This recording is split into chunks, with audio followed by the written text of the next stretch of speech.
23 വയസ്സ് മാത്രം പ്രായമുള്ള യുവാവ് ഇത്രമാത്രം ലോകശ്രദ്ധ ആകർഷിക്കാൻ ഇടയായത് എന്താണ്? ഏകദേശം 17 നൂറ്റാണ്ടിനപ്പുറം ഒരു സാധാരണ സൈനികനായി ജീവിതം ആരംഭിച്ചു. എന്നാൽ ഇന്ന് ലോകമെമ്പാടും അറിയപ്പെടുന്ന ഒരു വിശുദ്ധനായി, ഒരു നല്ല വ്യക്തിത്വമായി തീരുവാൻ സഹദായെ ഇടയാക്കിയത് എന്താണ്? ഇത് നമ്മൾ കാലോചിതമായി തിരിച്ചറിയേണ്ടതും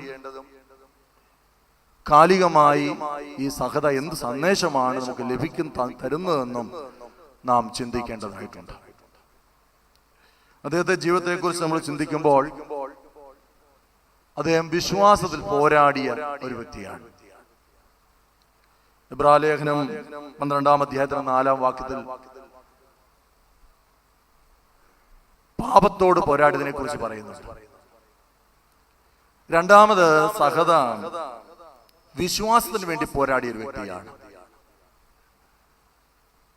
യൂദായുടെ ലേഖനം 1-ാം അധ്യായത്തിന്റെ 3-ാം വാക്യത്തിൽ അത് വ്യക്തമായി നൽകുന്ന സന്ദേശം. മൂന്നാമതായിട്ട് അദ്ദേഹം പ്രാർത്ഥനയിൽ പോരാടിയ ഒരു വ്യക്തിയാണ്. അദ്ദേഹത്തിന്റെ മരണസമയത്ത് അദ്ദേഹം ഇങ്ങനെ പ്രാർത്ഥിച്ചു എന്ന് രേഖകളിൽ കാണുന്നു: എന്റെ നാമത്തിൽ ആരെങ്കിലും അങ്ങയോട് മധ്യസ്ഥ യാചിക്കുന്നെങ്കിൽ അവരുടെ യാചനകളെല്ലാം സാധ്യമാക്കി കൊടുക്കണമേ. പ്രാർത്ഥനയിൽ പോരാടിയ ഒരു യുവാവായിരുന്നു ഗീവർഗീസ് സഹദ. അതുപോലെ തന്നെ കഷ്ടങ്ങളിൽ പോരാടിയ ഒരു വ്യക്തിയാണ്. എബ്രായലേഖനം 10-ാം അധ്യായം 33-ാം വാക്യത്തിൽ, അത് ഞാൻ വാക്യം എടുത്തു വായിക്കുന്നില്ല, അത് വ്യക്തമായിട്ട് പറയുന്നുണ്ട്. പാപത്തോട് പോരാടി, വിശ്വാസത്തിന് വേണ്ടി പോരാടി, പ്രാർത്ഥനയിൽ പോരാടി, കഷ്ടങ്ങളിൽ പോരാടി. ഇങ്ങനെ ഒരു വ്യക്തിയെ വളരെ ചുരുക്കമായിട്ട് നമുക്ക് കാണാനായിട്ട് സാധിക്കുകയുള്ളൂ. ഈ സഹദായുടെ ഗീവർഗീസ് സഹദയുടെ പെരുന്നാൾ നടക്കുന്ന സമയത്ത് പ്രാർത്ഥനയിൽ ഒരു വാചകം ഇങ്ങനെയുണ്ട്: ദൈവമായ കർത്താവേ, ആ പുണ്യജീവിതത്തെ അനുകരിക്കുവാനും അങ്ങേക്ക് ഇഷ്ടരാകുവാനും ഞങ്ങളെ സഹായിക്കണമേ. ആ പുണ്യജീവിതത്തെ അനുകരിക്കുവാനും അങ്ങേക്ക് ഇഷ്ടരാകുവാനും ഞങ്ങളെ സഹായിക്കണമേ. യേശുവിനോടുള്ള സ്നേഹം, അതുകൊണ്ടാണല്ലോ അദ്ദേഹത്തിന് ലഭിച്ച സ്ഥാനവും മാനവും അംഗീകാരവും എല്ലാം ഉപേക്ഷിച്ചിട്ട് അച്ഛൻ പറഞ്ഞതുപോലെ രക്തത്താൽ അദ്ദേഹം മാമോദിസ സ്വീകരിച്ചത്. റോമാലേഖനം 8-ാം അധ്യായത്തിന്റെ 38-ാം വാക്യത്തിൽ വ്യക്തമായിട്ട് പറയുന്നുണ്ട്. അവിടെ പറയുന്നുണ്ട്: മരണത്തിനോ ഉയരത്തിനോ ആഴത്തിനോ ഒന്നും ദൈവസ്നേഹത്തിൽ നിന്ന് ക്രിസ്തുവിന്റെ സ്നേഹത്തെ നമ്മെ വേർപിരിക്കാനായിട്ട് സാധ്യമല്ല എന്ന്. ആ റോമാലേഖനം 8-ാം അധ്യായം 35-ാം വാക്യത്തിൽ പറയുന്നുണ്ട്: ക്രിസ്തുവിന്റെ സ്നേഹത്തിൽ നമ്മെ വേർപിരിക്കുന്നത് ആര്? കഷ്ടതയോ, സങ്കടമോ, ഉപദ്രവമോ, പട്ടിണിയോ, നഗ്നതയോ, ആപത്തോ, വാളോ, ഇതൊന്നും ദൈവസ്നേഹത്തിൽ നിന്നും എന്നെ വേർപിരിക്കുന്നില്ല എന്ന് പൗലോസ് എഴുതി വെച്ചിരിക്കുകയാണ്. ഗീവർഗീസ് സഹദയെ കുറിച്ച് നമ്മൾ ചിന്തിക്കുമ്പോൾ പട്ടിണിയോ, മരണമോ, ആപത്തോ, വാളോ അതൊന്നും അദ്ദേഹം വകവെച്ചില്ല. ക്രിസ്തുവിനോടുള്ള സ്നേഹം അദ്ദേഹം മുറുകെ പിടിച്ചു. അതുകൊണ്ട് പരിശുദ്ധനായ പൗലോസ് പറയുന്ന 2 പ്രതീകങ്ങളുണ്ട്.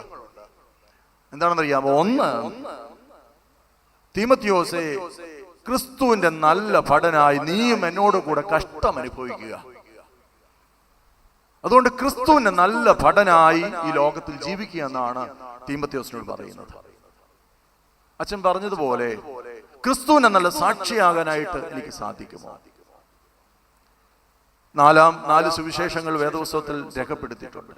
ഒരു 5-ാമത്തെ സുവിശേഷമായി എൻ്റെ ജീവിതം മാറ്റാനായിട്ട് സാധിക്കുമോ?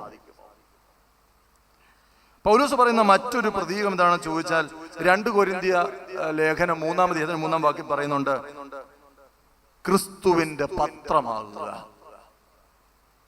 അവിടെ പൗലോസ് പറയുകയാണ്, അത് മഷി കൊണ്ടല്ല, ജീവനുള്ള ദൈവത്തിന്റെ ആത്മാവിനാൽ അത്രേ. ക്രിസ്തുവിന്റെ പത്രമാകുക. പത്രം എന്ന് പറയുമ്പോൾ നമ്മൾ മനസ്സിലേക്ക് വരുന്നത് കുറെ അച്ചടികളാണ്, കുറെ മഷിയുടെ രൂപപ്പെടുത്തലുകളാണ്. അത് മഷി കൊണ്ടല്ല, പിന്നെയോ ജീവനുള്ള ദൈവത്തിന്റെ ആത്മാവിനാൽ അത്രയെന്ന് പൗലോസ് പറയുകയാണ്. അതുകൊണ്ട് ഈ രണ്ട് പ്രതീകങ്ങൾ, ക്രിസ്തുവിന്റെ നല്ല പഠനാകുക, ക്രിസ്തുവിന്റെ പത്രമാകുക. ഇന്ന് പെരുന്നാൾ സമാപിച്ചു. എന്നാൽ ഈ പെരുന്നാൾ കൊണ്ട് എന്റെ ജീവിതത്തിൽ എന്താണ് സാക്ഷ്യം വഹിക്കുന്നത്?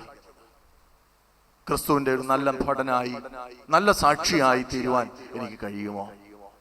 ക്രിസ്തുവിന്റെ ഒരു പത്രമായി തീരുവാൻ എനിക്ക് കഴിയുമോ?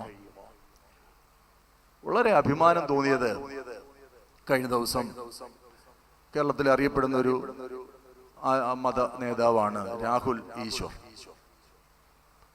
അദ്ദേഹം ഇപ്പോൾ കാലം ചെയ്ത ഫ്രാൻസിസ് മാർപ്പാപ്പയെ കുറിച്ച് അദ്ദേഹം ചില വാചകങ്ങൾ പറഞ്ഞു. എന്നെ വല്ലാതെ അത് ചിന്തിപ്പിച്ചു. അധികാരത്തിന്റെ ഉന്നത ശ്രേണിയിൽ ഇരിക്കുമ്പോഴും ലളിത ജീവിതം നയിച്ച ഒരു വ്യക്തി, കോടിക്കണക്കിന് മനുഷ്യരുടെ ആത്മീയ ആചാര്യനായി ജീവിക്കുമ്പോഴും ലളിത ജീവിതം പരിശീലിച്ച മനുഷ്യൻ. അദ്ദേഹം കാലം ചെയ്തു കഴിഞ്ഞപ്പോൾ അദ്ദേഹത്തിന്റെ അക്കൗണ്ട് ബാലൻസ് ചെക്ക് ചെയ്തപ്പോൾ $100 മാത്രമാണ് അദ്ദേഹത്തിനുള്ളത്. സ്വന്തമായിട്ട് സ്വകാര്യമായിട്ട് അദ്ദേഹത്തിനും ആരെയും ഭൃത്യന്മാരെ ആശ്രയിച്ചിരുന്നില്ല. അദ്ദേഹം അവിടുന്ന് കൊടുക്കുന്ന അലവൻസുകളൊന്നും, ശമ്പളമാകുന്ന അലവൻസ് ഒന്നും കൈപ്പറ്റിയിരുന്നില്ല.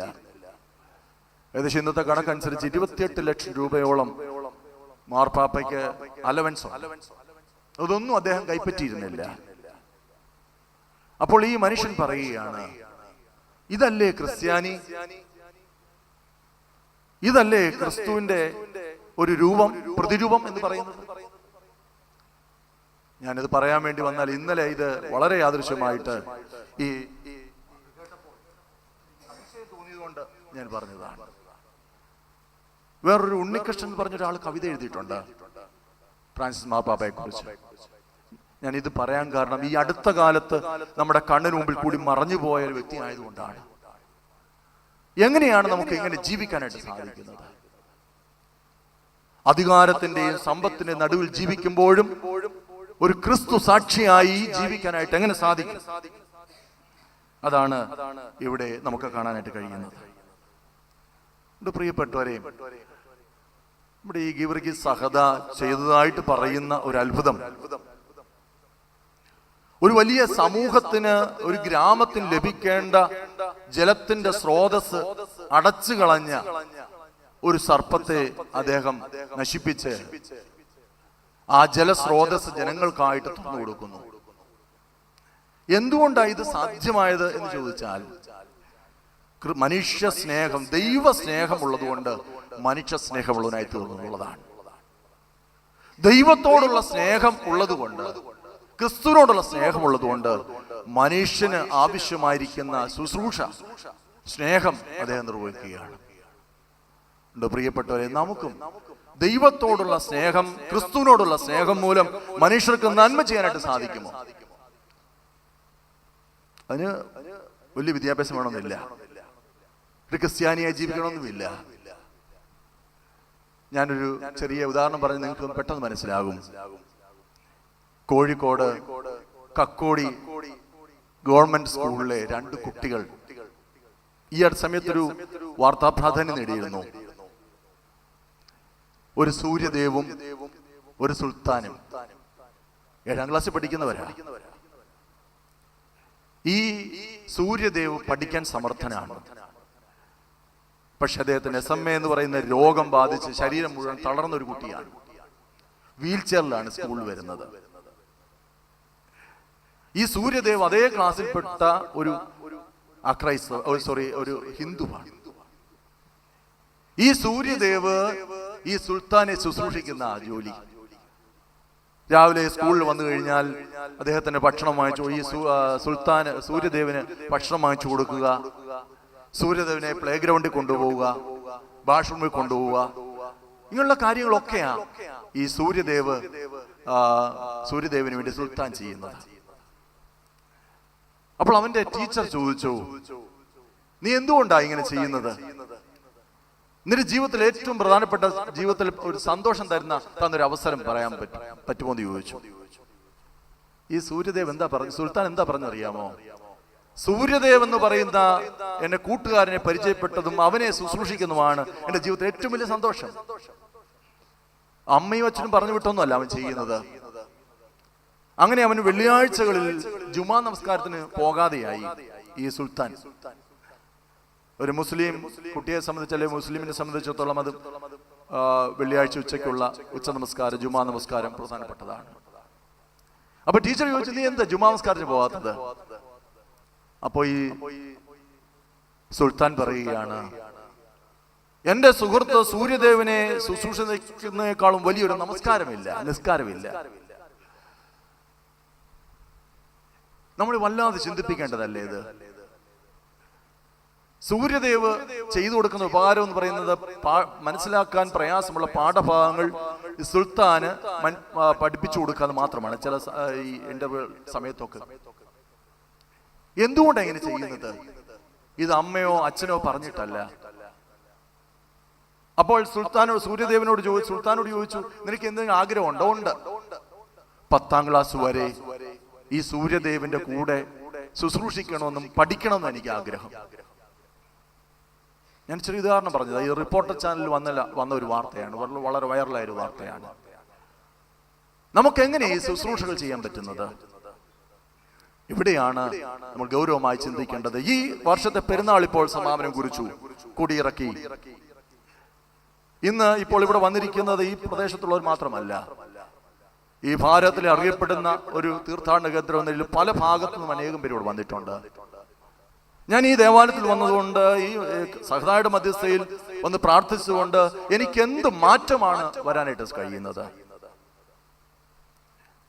ക്രിസ്തുവിന്റെ ഒരു നല്ല ഭടനായി ജീവിക്കാൻ ആഗ്രഹിക്കുക, ക്രിസ്തുവിന്റെ ഒരു നല്ല സാക്ഷ്യമായി, ഒരു പത്രമായി തീരുക. ഇതാണ് നമ്മിൽ നിന്നും ദൈവം ഉദ്ദേശിക്കുന്നത്. പ്രിയപ്പെട്ട, ഞാൻ ആ ഭാഗം അവസാനിപ്പിക്കുകയാണ്.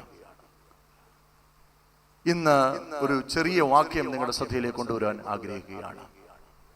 ഉൽപ്പത്തി പുസ്തകം 26-ാം അധ്യായത്തിന്റെ 6-ാം വാക്യം. ഉൽപ്പത്തി പുസ്തകം 26-ാം അധ്യായത്തിന്റെ 6-ാം വാക്യം. ഏറ്റവും ചെറിയൊരു വാക്യം. അങ്ങനെ ഇസഹാക്ക് ഗരാരിൽ പാർത്തു. എങ്ങനെയാണ് ദൈവാനുഗ്രഹം, ദൈവകൃപ പ്രാപിക്കുവാൻ കഴിയുന്നത് എന്നൊരു ഉദാഹരണമായിട്ട് പറയാൻ ആഗ്രഹിക്കുന്ന ഒരു സന്ദേശമാണ്. അങ്ങനെ ഇസഹാക്ക് ഗരാരിൽ പാർത്തു. ഇതൊരു ചരിത്രമുണ്ട്. ആ ചരിത്രം അല്പം മനസ്സിലാക്കിയെങ്കിൽ മാത്രമേ ഇതിന്റെ പശ്ചാത്തലം നമുക്ക് ഉൾക്കൊള്ളാനായിട്ട് സാധിക്കുകയുള്ളൂ. ഉൽപ്പത്തി പുസ്തകം 12-ാം അധ്യായത്തിലാണ് അബ്രഹാമിന്റെ ചരിത്രം ആരംഭിക്കുന്നത്. 75 വയസ്സുള്ളപ്പോഴാണ് അബ്രഹാമിനെ യഹോവയായ ദൈവം വിളിച്ചു വേർതിരിക്കുന്നത്. ഹാരാന്റെ പ്രദേശത്ത് നിന്നും യാത്ര ചെയ്ത് കനാനിലേക്ക് അദ്ദേഹം എത്തുകയാണ്. കൽപ്പനകളും വാഗ്ദാനങ്ങളും നൽകി യഹോവയായ ദൈവം അബ്രഹാമിനെ വഴി നടത്തുകയാണ്. വിളിച്ചു വേർതിരിച്ച നാൾ മുതൽ അബ്രഹാം വിശ്വസ്തനായി, ദൈവത്തിന്റെ സ്നേഹിതനായി നടക്കാൻ ശ്രമിക്കുകയാണ്. അപ്പൊ അദ്ദേഹത്തിന്റെ പ്രയോറിറ്റി ദൈവത്തെ ആരാധിക്കുക. അലഞ്ഞു തിരിഞ്ഞ് നടക്കുന്ന ഒരു മനുഷ്യനായിട്ട്, അല്ലെങ്കിൽ ഒരു ദേശാന്തരിയായിട്ട് നടക്കുന്ന ഒരു മനുഷ്യനായിട്ടാണ് അബ്രഹാമിനെ നമുക്ക് കാണാൻ കഴിയുന്നത്. എവിടെ ചെന്നാലും ആദ്യം അന്വേഷിക്കുന്നത് ദൈവത്തിന് യാഗമർപ്പിക്കുക, യാഗപീഠം ഉണ്ടാക്കുക എന്നുള്ളതാണ്. എന്നാൽ ഈ ദൈവത്തോടുള്ള വിശ്വാസത്തെ തിരിച്ചറിയാനായിട്ട് അനവധി പരിശോധന കൂടി അബ്രഹാം കടന്നു പോകേണ്ടി വന്നു. ദൈവത്തിന്റെ സ്നേഹിതനെന്നും വിശ്വാസത്തിലെ പിതാവെന്നും ഒക്കെ നമ്മൾ വിളിക്കുമ്പോൾ ഒരുപാട് പരിശോധനകൾ അദ്ദേഹത്തിന്റെ ജീവിതത്തിൽ അഭിമുഖീകരിക്കേണ്ടി വന്നു. കൂടാരവാസിയായ അബ്രഹാം തന്റെ യാത്രയുടെ ആരംഭത്തിൽ തന്നെ ഒരു ക്ഷാമത്തെ നേരിടേണ്ടി വന്നു. ഉൽപ്പത്തി പുസ്തകം 12-ാം അധ്യായം 10-ാം അധ്യായം ഒന്ന് വാക്യം വായിക്കാമോ? ഞാൻ ഇങ്ങനെ ഒരു കൺവെൻഷൻ പ്രസംഗം പോലെ അല്ലാതെ നമുക്ക് ഒരുമിച്ചൊന്ന് ചിന്തിച്ചു പോകാനായിട്ട് സാധിക്കും. ദേശത്ത് ക്ഷാമം ഉണ്ടായി. ദേശത്ത് ക്ഷാമം കഠിനമായപ്പോൾ അബ്രഹാം മിസ്രൈമിലേക്ക് പാർക്കുവാനായിട്ട് പോയി. മതി. ദേശത്ത് കഠിനമായി ക്ഷാമം ഉണ്ടാകുകയാണ്. അബ്രഹാമിനെ വിളിച്ച് വേർതിരിച്ചു. എന്നാൽ അബ്രഹാമിന്റെ ഒന്നാമത്തെ പരീക്ഷ, ദേശത്ത് കഠിനമായൊരു ക്ഷാമം ഉണ്ടായി. ഈ ക്ഷാമത്തെ അതിജീവിക്കാൻ അദ്ദേഹം മിസ്രൈമിലേക്ക് ഇറങ്ങിപ്പോയി. തന്റെ ഇറങ്ങിപ്പോക്ക് അല്ലെങ്കിൽ തന്റെ ഈ മിസ്രൈമിലേക്കുള്ള യാത്ര ദൈവഹിതപ്രകാരമായിരുന്നില്ല. ഇത് അനേകം പ്രശ്നങ്ങൾക്ക് വഴിതെളിച്ചു ഈ മിസ്രൈമിലേക്കുള്ള അദ്ദേഹത്തിന്റെ യാത്ര. ചരിത്രത്തിൽ നമുക്ക് കാണാൻ സാധിക്കും, ഇന്നും ഈ അബ്രഹാമിന്റെ യാത്രയുടെ പ്രശ്നങ്ങളുണ്ട്. ഞാൻ പിന്നീട് പറഞ്ഞോളാം. അവിടെ ചെന്ന് കഴിഞ്ഞപ്പോൾ അബ്രഹാമിന് തന്നെ ഭാര്യയെ നഷ്ടപ്പെടുമെന്നുള്ള ഒരു അവസ്ഥയിലേക്ക് എത്തി വന്നു. ഫറവോന്റെ കൊട്ടാരത്തിലേക്ക് സാറായി കൂട്ടിക്കൊണ്ടുപോവുകയാണ്. പറഞ്ഞു അത് എന്റെ സഹോദരി പെങ്ങളാണ് എന്ന് പറഞ്ഞു. അവിടെ കള്ളം പറയേണ്ടി വന്നു. അബ്രഹാമിന്റെ ജീവിതത്തിലെ ചില കറുത്ത പൊട്ടുകൾ ഒരു പൊട്ടിതാണ്, കള്ളം പറയേണ്ടി വരികയാണ്. അന്നത്തെ കാലത്ത് ഈ ക്ഷാമം എന്ന് പറയുന്നത് ന്യായവിധിയുടെയും ദൈവക്രോധത്തിന്റെയും പരിണിത ഫലമായിട്ടാണ് ഉണ്ടാകുന്നതെന്ന് അന്ന് വ്യാഖ്യാനിക്കപ്പെട്ടിരുന്നു. അപ്പോൾ അത് ക്ഷാമം എന്ന് പറയുന്നത് അബ്രഹാമിന്റെ കാലത്ത് മാത്രമല്ല, ഇസ്ഹാക്കിന്റെ കാലത്തുണ്ടായി, യാക്കോബിന്റെ കാലത്തുണ്ടായി, ഗോത്രപിതാക്കന്മാരുടെ കാലത്ത് മാത്രമല്ല, ന്യായാധിപന്മാരുടെ കാലത്ത്, ദാവീദിന്റെ കാലത്ത്, ഏലിയാവിന്റെ കാലത്ത്, എലീശയുടെ കാലത്ത്, പഴയ നിയമ ഭക്തരായ മനുഷ്യരുടെ എല്ലാവരുടെയും ജീവിതത്തിൽ ഈ ക്ഷാമം ഉണ്ടായിട്ടുണ്ട്. എന്നാൽ അബ്രഹാം ഇങ്ങനെ ഇറങ്ങിപ്പോയത് അദ്ദേഹത്തിന്റെ ജീവിതത്തിലെ ചില തെറ്റായ സ്വാധീനങ്ങൾ, തെറ്റായ ചലനങ്ങൾ ഉണ്ടാക്കാനിട്ടിടയായി. മിസ്രൈം എന്ന് പറയുന്നത് ഇന്ന് ലോകത്തിന്റെ ഒരു പ്രതിരൂപമാണ്. പ്രതാപവും മഹത്വവും ഒക്കെ വർദ്ധിച്ച ഒരു പുരാതന സാമ്രാജ്യമാണ് മിസ്രൈം. ആധുനിക പരിഷ്കാരങ്ങളെല്ലാം ആദ്യം അവിടെ ഉടലെടുക്കുന്നത്. മാത്രമല്ല വിഗ്രഹാരാധനയുണ്ട് അവിടെ. അപ്പോൾ ഈ അബ്രഹാം മിസ്രൈമിലേക്ക് പോയപ്പോൾ അവിടെ ചെന്ന് ആ ദേശമായിട്ട് കുറച്ച് നാൾ താമസിക്കേണ്ടി വന്നു. എത്ര നാൾ താമസിച്ചൊന്നും വേദപുസ്തകത്തിൽ പറയുന്നില്ല. അവിടെ അബ്രഹാമിന് ഒരു മിസ്രൈമ്യ ദാസിയെ സ്വീകരിക്കേണ്ടി വന്നു. ദാസിയുടെ പേരെന്താ? ഹാഗാർ.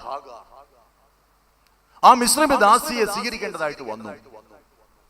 എത്ര നാൾ മിസ്രൈമിൽ പാർത്തു എന്ന് അവിടെ തിട്ടമായിട്ട് പറയുന്നില്ല. കുറച്ചു നാൾ കഴിഞ്ഞപ്പോൾ അബ്രഹാം കനാനിലേക്ക് മടങ്ങി വന്നു. ഈ ക്ഷാമം അത് വല്ലാത്ത ഒരു പ്രശ്നം അദ്ദേഹത്തിന്റെ ജീവിതത്തിലുണ്ടായി. ഈ മിസ്രൈമ്യ ദാസിയെ സ്വീകരിച്ചതാണല്ലോ ഒരു തരത്തിൽ പ്രശ്നങ്ങൾ ഉടലെടുക്കാൻ കാരണം.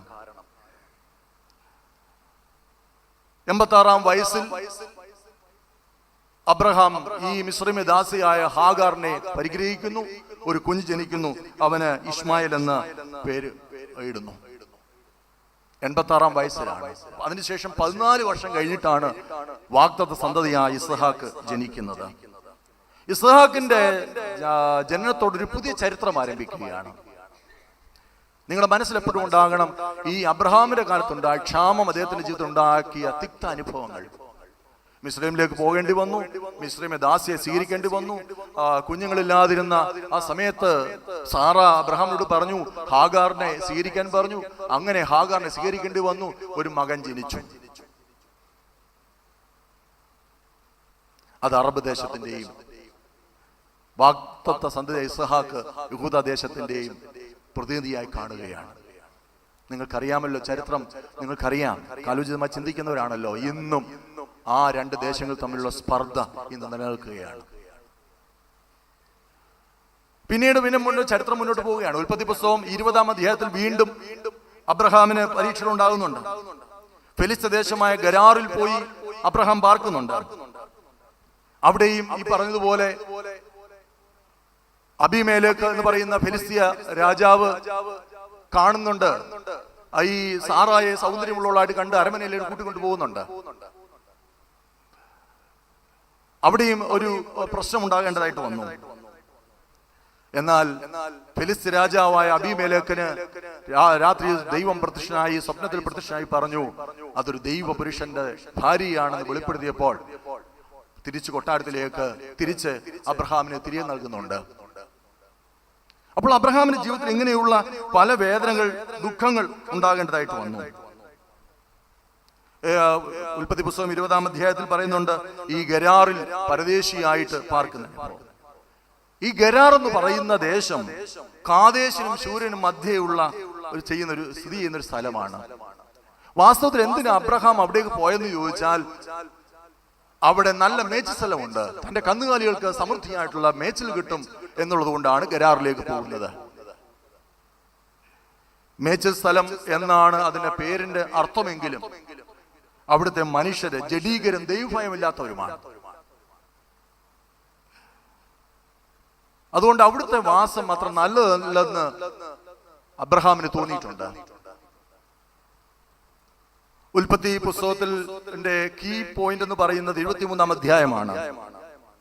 22-ാം അധ്യായമാണ്. 22-ാം അധ്യായമാണല്ലോ വാഗ്ദത്തസന്തതിയായ ഇസ്ഹാക്കിനെ ബലിയിടിക്കാനായിട്ട് കൊണ്ടുപോകുന്നു, ദൈവശബ്ദം കേൾക്കുന്നു ഒക്കെ. 23-ാം അധ്യായം നമ്മൾ വായിക്കുമ്പോൾ സാറയുടെ മരണമാണ്. 127-ാം വയസ്സിൽ സാറ മരിക്കുന്നു. അപ്പോൾ അബ്രഹാമിന് 137 വയസ്സുണ്ട്. സാറ മരിച്ചു. 3 വർഷക്കാലം ഈ അപ്പനും മകനും കൂടെ ആ വേദനയിൽ കഴിയേണ്ടി വന്നു.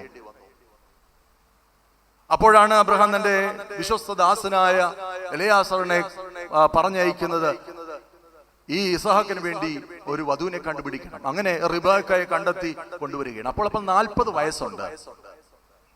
സാറ മരിച്ചതിന് ശേഷം സാറയ്ക്ക് അപ്പോൾ 137 വയസ്സുണ്ട് അബ്രഹാമിന്. പിന്നെ 38 വർഷം അദ്ദേഹം ജീവിച്ചിട്ടുണ്ട് അബ്രഹാം.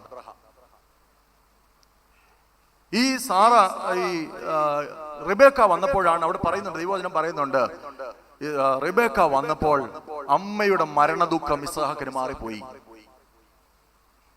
എന്നാൽ 20 വർഷത്തോളം അവർ കുഞ്ഞുങ്ങളില്ലാതെ അവർ ജീവിച്ചു. 20 വർഷത്തിന് ശേഷം ഇരട്ടക്കുട്ടികൾ പിറക്കുന്നുണ്ട്. നിങ്ങൾക്കറിയാം ചരിത്രം. അബ്രഹാം മരിക്കുമ്പോൾ 175 വയസ്സ് അബ്രഹാമിനുണ്ട്, 75 വയസ്സ് ഇസ്ഹാക്കിനുണ്ട്, ഇസ്മായേലിന് 89 വയസ്സുണ്ട്. ഇസ്ഹാക്കിന്റെ മക്കളായ യാക്കോബിനും ഏശാവിനും 15 വയസ്സ് വീതമുണ്ട്. അങ്ങനെ ചരിത്രം മുന്നോട്ട് പോകുമ്പോഴാണ് നമ്മളിന്ന് വായിച്ചു കേട്ട 26-ാം അധ്യായത്തിന്റെ 6-ാം വാക്യത്തിന്റെ പശ്ചാത്തലം. ഇത്രയും വിശദമായിട്ട് പറയാൻ കാരണം നിങ്ങൾക്ക് മനസ്സിൽ പതിഞ്ഞു കാണും. അവിടെ നമ്മൾ വായിക്കുന്നുണ്ട്, ഉൽപ്പത്തി പുസ്തകം 26-ാം അധ്യായത്തിന്റെ ആമുഖം മുതൽ ആ വാക്യം 1 ഞാൻ വായിക്കാം. അബ്രഹാമിന്റെ കാലത്ത് ഉണ്ടായ മുമ്പിലത്തെ ക്ഷാമം പിന്നെയും ആ ദേശത്തൊരു ക്ഷാമം ഉണ്ടായി. അബ്രഹാമിന്റെ കാലത്തുണ്ടായ മുമ്പിലത്തെ ക്ഷാമം കൂടാതെ പിന്നെയും ആ ദേശത്ത് ക്ഷാമം ഉണ്ടായി. അപ്പോൾ ഇസ്ഹാക്ക് ഗരാരിൽ ഫിലിസ്ത്യരുടെ രാജാവ് അബീമേലെക്കിന്റെ അടുക്കൽ പോയി. യഹോവ അവന് പ്രത്യക്ഷനായി അരുളി ചെയ്തെന്നാൽ, നീ മിസ്രൈമിലേക്ക് പോകരുത്, ഞാൻ നിന്നോട് കൽപ്പിക്കുന്ന ദേശത്ത് പാർക്കുക, ഈ ദേശത്ത് താമസിക്കുക, ഞാൻ നിന്നോടുകൂടെ ഇരുന്ന് നിന്നെ അനുഗ്രഹിക്കും, നിനക്കും നിന്റെ സന്തതിക്കും ഈ ദേശമൊക്കെയും തരും, നിന്റെ പിതാവായ അബ്രഹാമിനോട് ഞാൻ ചെയ്ത സത്യം നിവർത്തിക്കും. അബ്രഹാം എന്റെ വാക്ക് കേട്ട് എന്റെ നിയോഗവും കൽപ്പനകളും ചട്ടങ്ങളും പ്രമാണങ്ങളും ആചരിച്ചതുകൊണ്ട് ഞാൻ നിന്റെ സന്തതിയെ ആകാശ നക്ഷത്രങ്ങളെ പോലെയും വർദ്ധിപ്പിച്ച് നിന്റെ സന്തതിക്ക് ഈ ദേശമൊക്കെയും തരും. നിന്റെ സന്തതി മുഖാന്തരം ഭൂമിയിലെ സകല ജാതികളും അനുഗ്രഹിക്കപ്പെടും. അതിന്റെ തുടർച്ചയായിട്ട് വരുന്ന വാക്യമാണ് ഞാൻ ആധാരവാക്യം വായിച്ചത്. അങ്ങനെ ഇസ്ഹാക്ക് ഗരാരിൽ പാർത്തു. അബ്രഹാമിന്റെ കാലത്തുണ്ടായ ക്ഷാമം പോലെ കഠിനമായൊരു ക്ഷാമം ഇസ്ഹാക്കിന്റെ കാലത്തും ഉണ്ടായി. അപ്പോൾ തീർച്ചയായിട്ടും ഓടിപ്പോകാനുള്ളൊരു വ്യഗ്രത, ആ ക്ഷാമത്തിൽ നിന്ന് രക്ഷപ്പെടാനായിട്ട് ഓടിപ്പോകാനുള്ളൊരു വ്യഗ്രത ഉണ്ടായി കാണും ഇസ്ഹാക്കിന്. അപ്പോൾ ദൈവം പ്രത്യക്ഷപ്പെട്ട് പറയുകയാണ്, നീ മിസ്രൈമിലേക്ക് പോകരുത്, മിസ്രൈമിലേക്ക് ഓടിപ്പോകരുത്. കാരണം എന്താണെന്നറിയാമോ? ദുരന്തങ്ങളും ദുരനുഭവങ്ങളും തീർച്ചയായിട്ടും നിന്നെ പിന്തുടരും. എന്നാൽ അബ്രഹാം ഈ ക്ഷാമം ഉണ്ടായപ്പോൾ മിസ്രൈമിലേക്ക് പോകാൻ നേരം യഹോവയെ ദൈവം ഒന്നും പറഞ്ഞില്ല. അതെന്താണെന്നറിയാമോ? അബ്രഹാമിന് ഈ നിർദ്ദേശം ഉണ്ടായില്ല. കാരണം തിരഞ്ഞെടുപ്പ് സ്വാതന്ത്ര്യം അബ്രഹാമിനുണ്ടായിരുന്നു. അബ്രഹാമിനെ യഹോവയെ അദ്ദേഹം പൂർണ്ണമായി വിശ്വസിച്ചിരുന്നു. പക്ഷേ അവിടെ പോയത് ദൈവഹിതമല്ലായിരുന്നു എന്ന് വേണം ചരിത്രം നമുക്ക് മനസ്സിലാക്കാനായിട്ട്. അല്പം ആത്മീയ നിലവാരമുള്ള മനുഷ്യനായതുകൊണ്ട് യഹോവയെ ദൈവം ഒന്നും പറയാതിരുന്നെന്ന് വേണം നമുക്ക് കരുതാനായിട്ട്. എന്നാൽ ഇസ്ഹാക്ക് സംബന്ധിച്ചിടത്തോളം ഇസ്ഹാക്ക് ഒരു ബലഹീന മനുഷ്യനാണ്. അതുകൊണ്ട് യഹോവയെ ദൈവം പെട്ടെന്ന് തന്നെ പറയുകയാണ്, നീ മിസ്രൈമിലേക്ക് ഓടിപ്പോകരുത്. എന്നാൽ യാക്കോബ് ക്ഷാമം ഉണ്ടായപ്പോൾ, യാക്കോബിന്റെ കാലത്ത് ക്ഷാമം ഉണ്ടായി. യാക്കോബ് ശക്തനും ക്ഷമാശീലനും ആയിരുന്നുകൊണ്ട് മിസ്രൈമിൽ പോയി ദൈവഹിതം നിറവേറിയെന്ന് നമുക്ക് കാണാൻ സാധിക്കുമല്ലോ. പ്രിയപ്പെട്ടവരെ, ഒന്നാമത്തെ ആശയം, മിസ്രൈമിലേക്ക് ഓടിപ്പോകരുത്. ഒരു അരുതാണ് അവിടെ കാണുന്നത്. എന്താണ് അരുത്? നീ മിസ്രൈമിലേക്ക് ഓടിപ്പോകരുത്. കാരണമുണ്ട്. മിസ്രൈമിന്റെ പ്രത്യേകതയെക്കുറിച്ച് നമുക്കൊന്ന് വായിച്ചു കേൾക്കാം. യെശയ്യാ പ്രവാചകന്റെ പുസ്തകം അതിന്റെ 31 അധ്യായത്തിന്റെ 1 വാക്യം മുതൽ നമുക്ക് കാണാൻ സാധിക്കും. യെശയ്യാ പ്രവാചകന്റെ പുസ്തകം 31 അധ്യായത്തിന് മുതൽ നമുക്ക് കാണാൻ സാധിക്കും. ഇസ്രായേലിന്റെ പരിശുദ്ധങ്കിലേക്ക് നോക്കുകയോ യഹോവയെ അന്വേഷിക്കുകയോ ചെയ്യാതെ സഹായത്തിനായി മിസ്രൈമിൽ ചെന്ന് കുതിരകളിൽ മനസ്സ് ഊന്നി, രഥം അനവധിയുള്ളതുകൊണ്ട് അതിലും കുതിരച്ചേവർ മഹാബലവാന്മാരായതുകൊണ്ട് അതിലും ആശ്രയിക്കുന്നവർക്ക് അയ്യോ കഷ്ടം. എന്നാൽ അവൻ ജ്ഞാനിയാകുന്നു, അവൻ അർത്ഥം വരുത്തും. വീണ്ടും പറയുന്നുണ്ട് 3 വാക്യം, മിസ്രൈമർ ദൈവമല്ല മനുഷ്യരത്രേ, അവരുടെ കുതിരകൾ ആത്മാവല്ല ജഡമത്രേ. യഹോവ തന്റെ കൈ നീട്ടുമ്പോൾ സഹായിക്കുന്നവൻ ഇടറുകയും സഹായിക്കപ്പെടുന്നവർ വീഴുകയും അവരെല്ലാവരും ഒരുപോലെ നശിച്ചു പോവുകയും ചെയ്യും. എന്തുകൊണ്ടാ മിസ്രൈമിൽ പോകരുതെന്ന് പറഞ്ഞത്? ഞാൻ നേരത്തെ പറഞ്ഞല്ലോ, മിസ്രൈം മഹത്വവും പ്രതാപവും ഉള്ള ഒരു രാജ്യമാണ്, ഒരു സ്ഥലമാണ്. പക്ഷെങ്കിൽ അവിടെ ഉള്ള ഒരു ദൈവഭയമില്ലാത്തവരാണ്, ജഡീകന്മാരാണ്. അവിടെ നീ പോകരുത്. ഇവിടെ യെശയ്യാ പ്രവാചകന്റെ പുസ്തകത്തിൽ പറയുകയാണ്, യഹോവയെങ്കിലേക്ക് നീ നോക്കാതെ അവരെ കുതിരകളിലും മനസ്സ് വെച്ച്, അവരുടെ കുതിരച്ചേവറും മഹാബലവാന്മാരും ഉണ്ട്, അവരെ ആശ്രയം വെച്ച് നീ പ്രവർത്തിക്കരുത്. അവിടെ പറയുകയാണ്, അവർ മനുഷ്യരല്ല, അവർ ദൈവമല്ല മനുഷ്യരത്രേ. പ്രിയപ്പെട്ടവരെ, ഇന്ന് പലപ്പോഴും നമുക്ക് സംഭവിക്കുന്ന ഒരു അപജയം ഇവിടെയാണ്. ദൈവമല്ലാത്ത, നമുക്ക് ആശ്രയം തരാൻ കഴിയാത്ത, ആശ്വാസം തരാൻ കഴിയാത്ത ചില സംവിധാനങ്ങൾ നമ്മൾ ആശ്രയിക്കുകയാണ്. നീ ഓടിപ്പോകരുത്. ക്ഷാമം എന്ന് പറയുന്നത് ഒരു ഭക്ഷണത്തിന്റെ ഒരു പ്രശ്നം മാത്രമല്ല, അത് മുഴുവൻ സംസ്കാരത്തെയും ബാധിക്കുന്ന ഒന്നാണ്. അതുകൊണ്ട് പ്രിയപ്പെട്ടവരെ, അവിടെ ക്ഷാമം എന്ന് പറയുന്നത് മനുഷ്യ ജീവിതത്തെ മാത്രമല്ല, അവിടെ വസിക്കുന്ന എല്ലാവരെയും ഒരു പ്രത്യേക അനുഭവ തലത്തിലേക്ക് കൊണ്ടുപോകുന്നതാണ്. അതുകൊണ്ട് നീ മിസ്രൈമിലേക്ക് പോകരുത്. ക്ഷാമം അവിടെ നിന്നോട്ടെ, പ്രതിസന്ധി അവിടെ നിന്നോട്ടെ. ക്ഷാമം എന്ന് പറയുമ്പോൾ രോഗമാകാം, പ്രതിസന്ധിയാകാം, നിന്റെ ജീവിതത്തെ ബാധിക്കുന്ന അനവധി പ്രശ്നങ്ങളാകാം. നീ ഓടിപ്പോകരുത്. നിനക്ക് അതിനെ അതിജീവിക്കാനായിട്ട് സാധിക്കും. ഇതാണ് ഒന്നാമത് പറയുന്നത്. നമുക്ക് വേദപുസ്തകം പരിശോധിച്ചാൽ ഒത്തിരി അരുതുകൾ കാണാൻ സാധിക്കും. വേദപുസ്തകം ഒരുപാട് പ്രാവശ്യം അരുതുകൾ പറയുന്നുണ്ട്. നിങ്ങൾക്ക് പെട്ടെന്ന് ഓർമ്മയിൽ വരുന്ന അരുതുകൾ പറയാമോ? 1 സങ്കീർത്തനം 3 അരുതുകൾ പറയുന്നുണ്ട്. എന്തൊക്കെയാണ്? ദുഷ്ടന്റെ ആലോചന പ്രകാരം നടക്കരുത്, പാപിയുള്ള വഴിയിൽ നിൽക്കരുത്, പരിഹാസിയുള്ള ഇരിപ്പിടത്തിൽ ഇരിക്കരുത്. സങ്കീർത്തന ഭാഗത്ത് അരുതുകൾ പറയുന്നത് കുറവാണ്. ഇവിടെ പറയുകയാണ്, ദുഷ്ടന്റെ ആലോചന പ്രകാരം നടക്കരുത്, പാപിയുള്ള വഴിയിൽ നിൽക്കരുത്, പരിഹാസിയുള്ള ഇരിപ്പിടത്തിൽ ഇരിക്കരുത്. സദൃശവാക്യം നമ്മളൊന്ന് തുറന്നു നോക്കിയാൽ ഒരുപാട് പ്രാവശ്യം ഈ അരുതുകൾ പറയുന്നുണ്ട്. മനുഷ്യ ജീവിതത്തിന് ആവശ്യമായ അരുതുകൾ ഒരുപാടുണ്ട്. നമുക്ക് സദൃശവാക്യങ്ങൾ ചിലതൊന്ന് ശ്രദ്ധിക്കാം. സദൃശവാക്യം 1 വാക്യം, മകനെ അപ്പന്റെ പ്രബോധനം കേൾക്ക, അമ്മയുടെ ഉപദേശം ഉപേക്ഷിക്കരുത്. കഴിഞ്ഞ ദിവസം നിങ്ങൾ പത്രത്തിൽ വായിച്ചില്ലേ? ഒരമ്മയെ ഒരു മകൻ ചവിട്ടി ഓടിക്കുക. അരുത്. വീണ്ടും പറയുകയാണ്, 10 വാക്യത്തിൽ പറയുന്നു, മകനെ പാപികൾ നിന്നെ വശീകരിച്ചാൽ വഴിപ്പെട്ട് പോകരുത്. മകനെ നീ അവരെ വഴിക്ക് പോകരുത്, നിന്റെ കാൽ അവരുടെ പാതയിൽ വെക്കരുത്. സമയക്കുറവുകൊണ്ട് ഞാനത് വീണ്ടും വിശദീകരിക്കുന്നില്ല.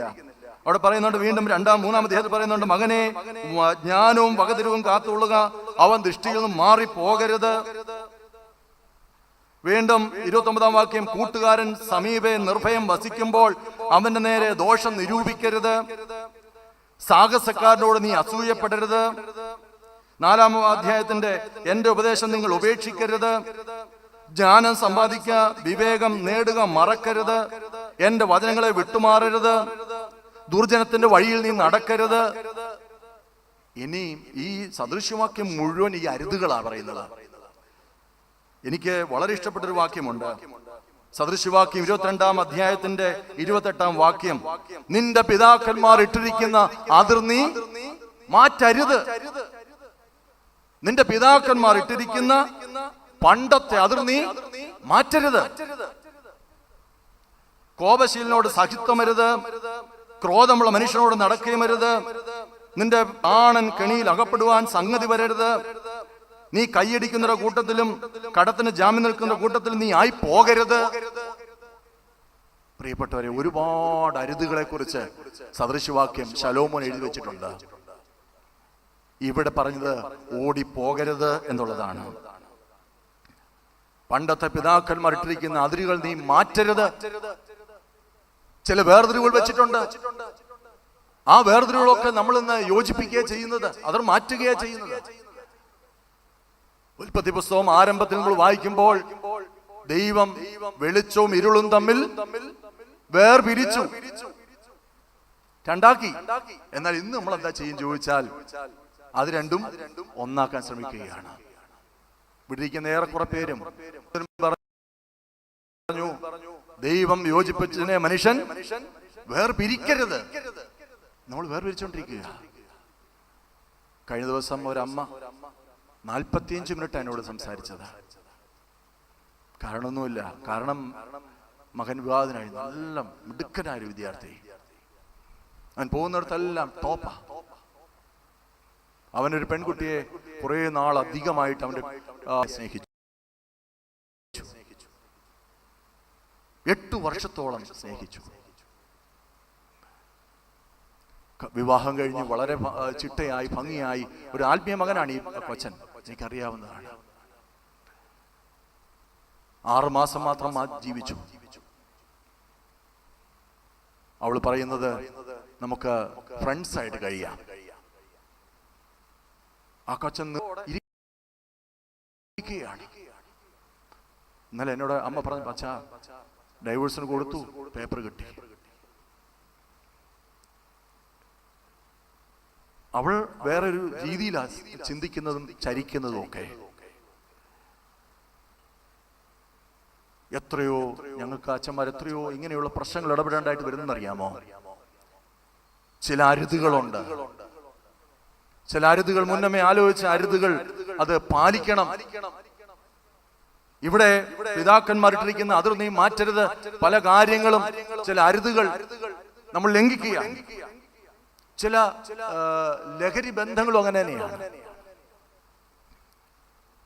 തിരുവനന്തപുരം മെഡിക്കൽ കോളേജിലെ ഡോക്ടർ ഒരിക്കലൊരു അനുഭവം എഴുതി, നിങ്ങൾ വായിച്ചിട്ടുണ്ടാകും, ഞാൻ പറയുമ്പോൾ ചിലപ്പോൾ ഓർമ്മ വരുമായിരിക്കും.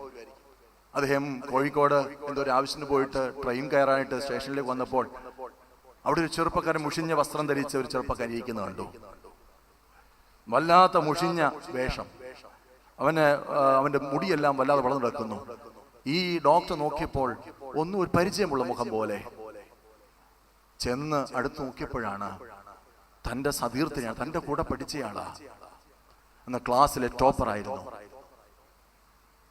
ആ ക്ലാസ്സിലെ കുട്ടികളിൽ ഏറ്റവും മിടുക്കനായിരുന്നു ഈ വിദ്യാർത്ഥി. എല്ലാ തരത്തിലും മിടുക്കൻ. അവരെ +2 വരെ ഒരുമിച്ച് പഠിച്ചു. അത് കഴിഞ്ഞപ്പോൾ ഈ കൊച്ചന് ടോപ്പ് ലെവലിൽ തന്നെ എഞ്ചിനീയറിംഗ് അഡ്മിഷൻ കിട്ടി. എഞ്ചിനീയറിംഗ് സെലക്ട് ചെയ്തു. അതിൽ ടോപ്പായിട്ട് പാസ്സായി. അമേരിക്കയിൽ ഒരു കമ്പനി അവനെ ഹയർ ചെയ്തു.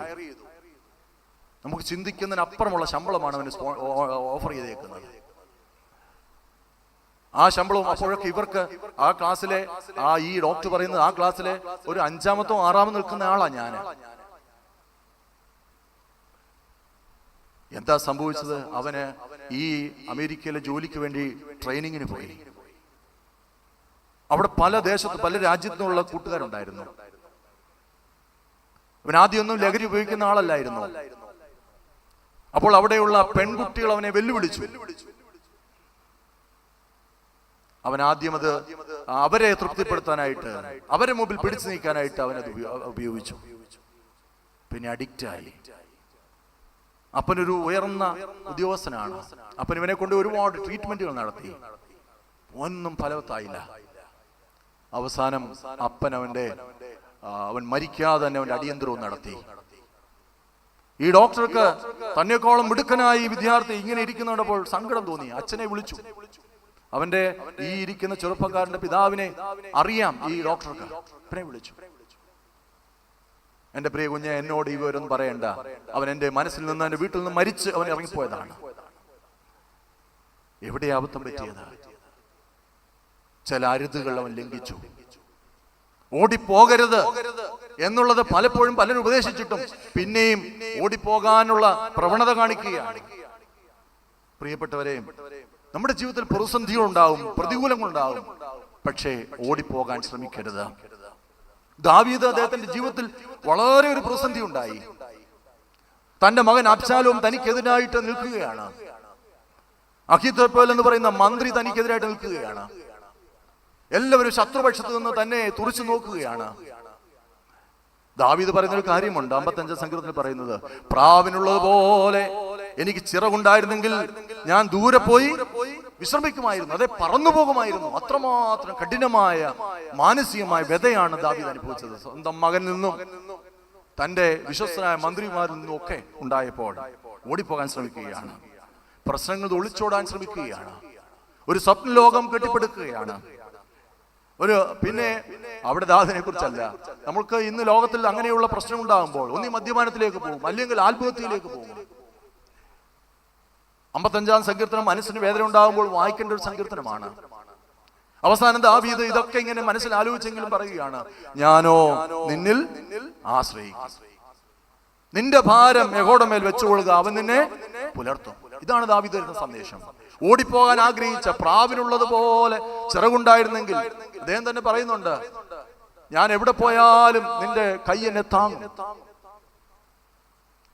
പ്രിയപ്പെട്ടവരെ, അങ്ങനെ ഓടിപ്പോകാനായിട്ട് ഒരിക്കലും ശ്രമിക്കരുത്. ഓടിപ്പോയാൽ പ്രശ്നങ്ങൾ നിന്നെ പിന്തുടരുകയേ ചെയ്യുള്ളൂ. നമ്മുടെ ക്രിസ്തോസത്തിന് മേനി കാലം ചെയ്തു. അദ്ദേഹത്തിന് ചില ഫലിതങ്ങളുണ്ടല്ലോ. അദ്ദേഹം ഒരിക്കലും ഫലിതം പറഞ്ഞു, ഒരു പഴയ കഥയെങ്കിലും അതിനകത്തൊരു ചെറിയ കാര്യമുണ്ട്. അപ്പച്ചനും അമ്മച്ചിയും കൂടെ ഭയങ്കര ശണ്ടയാ. അപ്പോൾ ഈ അപ്പച്ചനിൽ നിന്നും അമ്മച്ചി രക്ഷപ്പെടാനായിട്ട് എന്ത് ചെയ്യുന്നറിയാമോ? അപ്പച്ചൻ ഇവരെന്നതിലോ ഭയങ്കര വഴക്ക്, ഒരിക്കലും അത് തീരുന്നില്ല. അപ്പോൾ ഈ അമ്മച്ചി വിചാരിച്ചു ഈ വീട്ടിൽ നിന്ന് ഇറങ്ങിപ്പോയേക്കാം, ഈ അപ്പച്ചനെ ഇട്ട് കളഞ്ഞിട്ട് പോയേക്കാം. അമ്മച്ചി ഒരു വലിയ കൊട്ടയൊക്കെ എടുത്ത് വെച്ചിട്ട് ആവശ്യമുള്ള സാധനങ്ങളെല്ലാം എടുത്ത് അതിനകത്ത് വെച്ചു. എന്നിട്ട് പുലർച്ചയിൽ എഴുന്നേറ്റ് പോവുകയാണ്. അമ്മച്ചി കൊട്ടയും തലയിൽ വെച്ചങ്ങ് പോവുകയാണ്. കുറേ ദൂരം നടന്നു, അപ്പച്ചൻ അറിഞ്ഞിട്ടില്ല. കുറേ ദൂരം നടന്നു. എന്നിട്ട് ചുവടുതാങ്ങി, പ്രായമുള്ളവർക്കറിയാലോ, ചുവടുതാങ്ങിയിൽ കൊണ്ട് നീ കൊട്ട ഇറക്കി വെച്ചു. എന്നിട്ട് അമ്മച്ചി അവിടെ അടുത്തൊരു കടയിൽ പോയി ചായ കുടിച്ചു. ചായ കുടിച്ചപ്പോൾ കൊട്ടയിൽ നിന്നൊരു ശബ്ദം, എനിക്കൂടെ ഒരു ചായ വേണം. നോക്കിയപ്പോൾ അപ്പച്ചൻ അതിനകത്തുണ്ട്.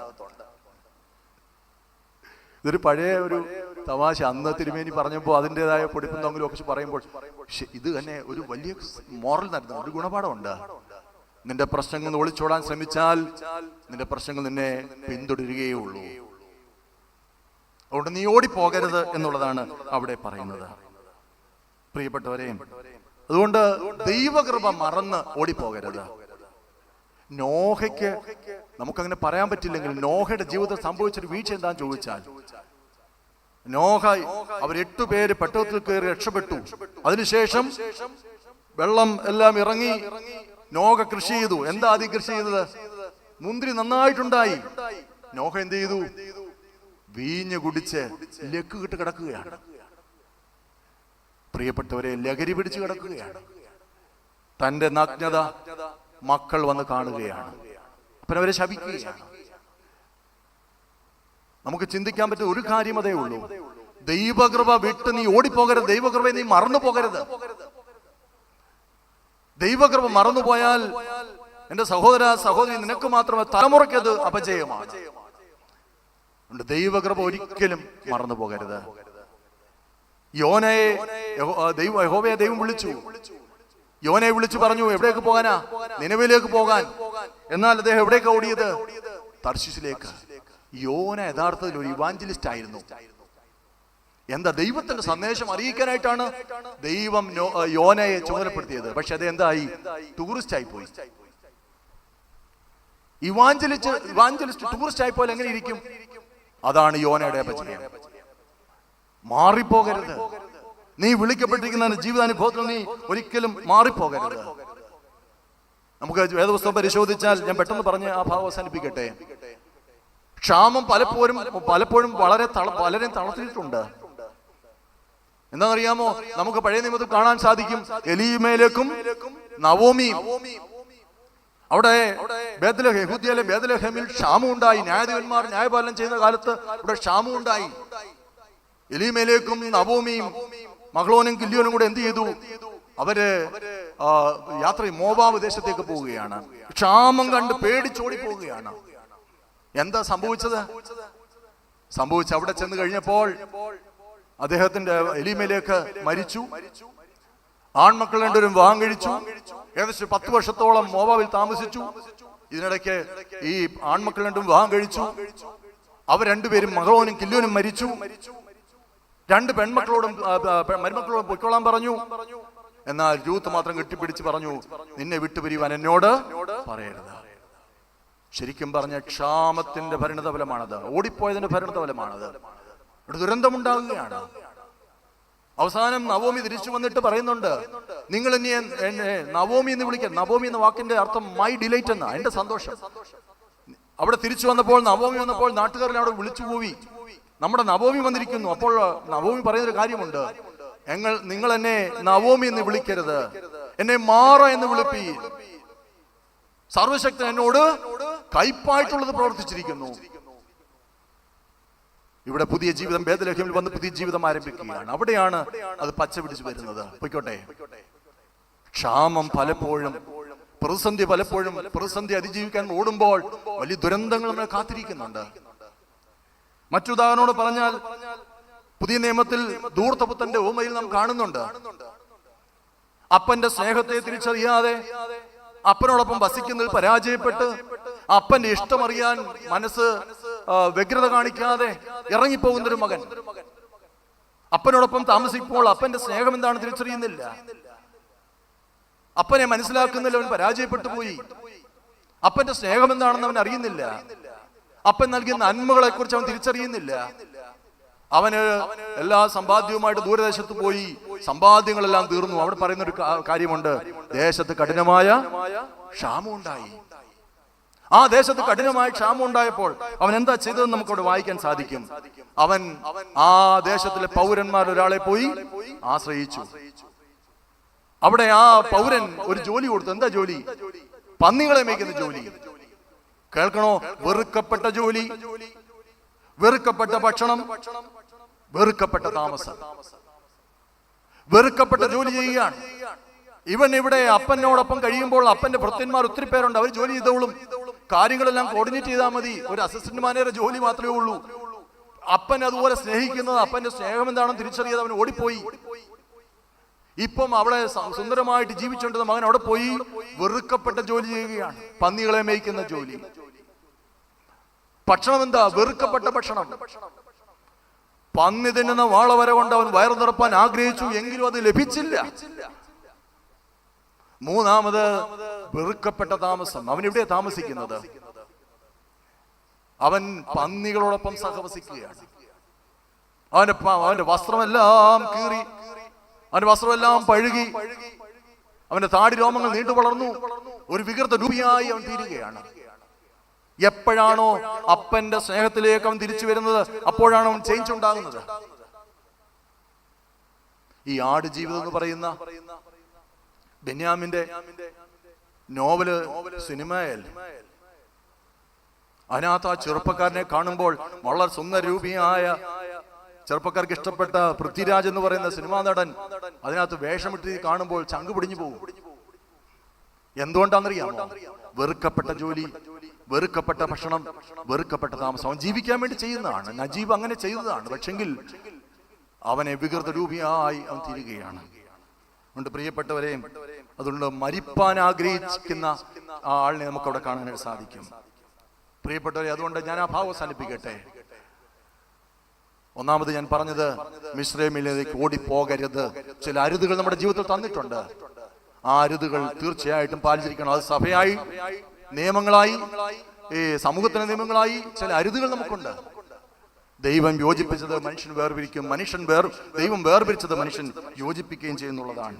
അതുകൊണ്ട് അരുതുകൾ, മുന്നറിയിപ്പുകൾ ഒരിക്കലും അവഗണിക്കരുത്. ഹെൽമെറ്റ് വെക്കാതെ 3 പേര് പോകുമ്പോൾ ഹമ്പുണ്ടെന്ന് തിരിച്ചറിയാതെ ഹമ്പിൽ തട്ടി വീഴുമ്പോൾ അതിൽ 2 ചെറുപ്പക്കാർ മരണപ്പെടുമ്പോൾ എന്തുകൊണ്ടാ? അരുതുകൾ, മുന്നറിയിപ്പുകൾ അവഗണിക്കുന്നതാണ്. രണ്ടാമതായിട്ട് അതിനോട് ചേർന്ന് പറയുന്നൊരു കാര്യമുണ്ട്. ഞാൻ നിന്നോട് കൽപ്പിക്കുന്ന ദേശത്ത് പാർക്കുക, ഈ ദേശത്ത് തന്നെ താമസിക്കുക. മിസ്രൈമിലേക്ക് ഓടിപ്പൊന്ന് വായിച്ചേ. ഉൽപ്പത്തി പുസ്തകം 26-ാം അധ്യായത്തിന്റെ 2-ാം വാക്യം ഒന്ന് വായിച്ചേ. നീ മിസ്രൈമിലേക്ക് ഓടിപ്പോകരുത്. വായിച്ചേ, ഉറക്കെ വായിച്ചേ. നീ മിസ്രൈമിലേക്ക് പോകരുത്, ഞാൻ നിന്നോട് കൽപ്പിക്കുന്ന ദേശത്ത് പാർക്കുക, ഈ ദേശത്ത് തന്നെ താമസിക്കുക. യഹോവയായ ദൈവം പറയുകയാണ്, ഞാൻ നിന്നോട് കൽപ്പിക്കുന്ന ദേശത്ത് പാർക്കുക, ഈ ദേശത്ത് താമസിക്കുക. ദൈവം പറയുന്ന സ്ഥലത്ത് താമസിക്കുക, അതൊരു ഭാഗ്യമാണ്. എവിടെയാണ് താമസിക്കേണ്ടതിന് ദൈവത്തിന്റെ പദ്ധതിയുണ്ട്. റോമാലേഖനം 9-ാം അധ്യായത്തിന്റെ 7-ാം വാക്യം ഇങ്ങനെ പറയുന്നുണ്ട്, അബ്രഹാമിന്റെ സന്തതിയാകിയാൽ എല്ലാവരും മക്കൾ എന്ന് വരികയില്ല, ഇസ്ഹാക്കിൽ നിന്ന് ജനിക്കുന്നവർ നിന്റെ സന്തതി എന്ന് വിളിക്കപ്പെടും എന്നേ ഉള്ളൂ. അതിന്റെ അർത്ഥമോ ജഡപ്രകാരം ജനിച്ച മക്കളല്ല ദൈവത്തിന്റെ മക്കൾ, വാഗ്ദത്ത പ്രകാരം ജനിച്ച മക്കളെ സന്തതിയായി എണ്ണുന്നു. ഇസ്ഹാക്ക് വാഗ്ദത്ത സന്തതിയായി ജനിച്ച മകനാണ്. എവിടെയാ താമസിക്കേണ്ടതെന്ന് ദൈവം നിശ്ചയിച്ചിട്ടുണ്ട്. എന്നാൽ ജഡപ്രകാരം ജനിച്ച ഇശ്മായേൽ എവിടെ ജീവിക്കേണ്ടതെന്ന് ദൈവം പദ്ധതിയിട്ടിട്ടുണ്ട്. ഗലാത്യ ലേഖനം അതിന്റെ 4-ാം അധ്യായത്തിന്റെ 22-ാം വാക്യം പറയുന്നുണ്ട്. ഗലാത്യ ലേഖനം അതിന്റെ 4-ാം അധ്യായത്തിന്റെ 22-ാം വാക്യം ഇങ്ങനെ വായിക്കുന്നു, അബ്രഹാമിന് 2 പുത്രന്മാർ ഉണ്ടായിരുന്നു, ഒരുവൻ ദാസി പ്രസവിച്ചവൻ, ഒരുവൻ സ്വതന്ത്ര പ്രസവിച്ചവൻ എന്നെഴുതിയിരിക്കുന്നുവല്ലോ. ദാസിയുടെ മകൻ ജഡപ്രകാരവും സ്വതന്ത്രയുടെ മകനോ വാഗ്ദത്താലും ജനിച്ചിരിക്കുന്നു. ഇത് സദൃശ്യമാകുന്നു. നീ വാഗ്ദത്ത സന്തതിയായി ജനിച്ചവനാണ്. ഈ ദേവാലയത്തിൽ ഇരിക്കുന്ന എല്ലാവരും തന്നെ ദൈവത്തിന്റെ പദ്ധതി പ്രകാരം ജനിച്ചവരാണ്. നീ വാഗ്ദത്ത സന്തതിയാണ്. നീ എവിടെയാ ജീവിക്കേണ്ടതെന്ന് ദൈവത്തിന് നിശ്ചയമുണ്ട്, ദൈവത്തിന് പദ്ധതിയുണ്ട്. ആ സ്ഥലം വിട്ട് നീ പോകരുത്. ആത്മപ്രകാരം ജനിച്ച ഇസ്ഹാക്ക് ഇവിടെ തന്നെ താമസിക്കണമെന്ന് ദൈവത്തിന്റെ പദ്ധതിയാണ്. പ്രിയപ്പെട്ടവരെ, ഞാൻ ആമുഖത്തിൽ പറഞ്ഞു, അബ്രഹാം പോയ സ്ഥലത്തൊക്കെ ആദ്യം അന്വേഷിച്ചത് യാഗപീഠം എവിടെ ഉണ്ടാക്കാം എന്നുള്ളതാണ്. അബ്രഹാം യാഗപീഠം പണിതു. അതുകൊണ്ട് പാർക്കുന്ന ഇടം ദൈവഭവനമായി തീർക്കുക എന്നുള്ളതാണ്. പാർക്കുന്ന ഇടം ദൈവഭവനമാക്കി തീർക്കുക. കൊറോണ സമയത്ത് നമ്മുടെ ഭവനങ്ങളെല്ലാം ദേവാലയങ്ങളായി. എന്തുകൊണ്ടാ? ഒരു ക്ഷാമമുണ്ട്, പള്ളി പോകാൻ പറ്റുകയില്ല, കുർബാന പോകാൻ പറ്റുന്നില്ല. ഞാൻ ഇപ്പോഴും ഓർക്കുന്നുണ്ട്, അന്ന് ആ വർഷത്തെ കഷ്ടാനുഭവ ആഴ്ചയിൽ എന്നോട് ഒരാൾ വന്ന് പറഞ്ഞു, ആ വീട്ടിൽ 5-6 അംഗങ്ങളുണ്ട്.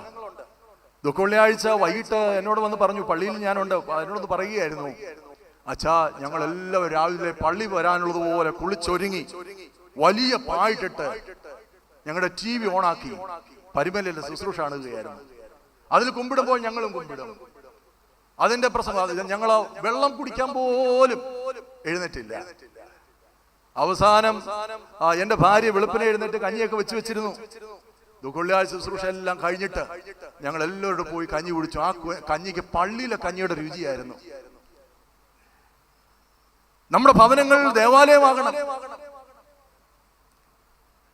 നമ്മുടെ ഭവനങ്ങൾ ദേവാലയമായി മാറിയത് ആ ഒരു കാലഘട്ടത്തിലാണ്.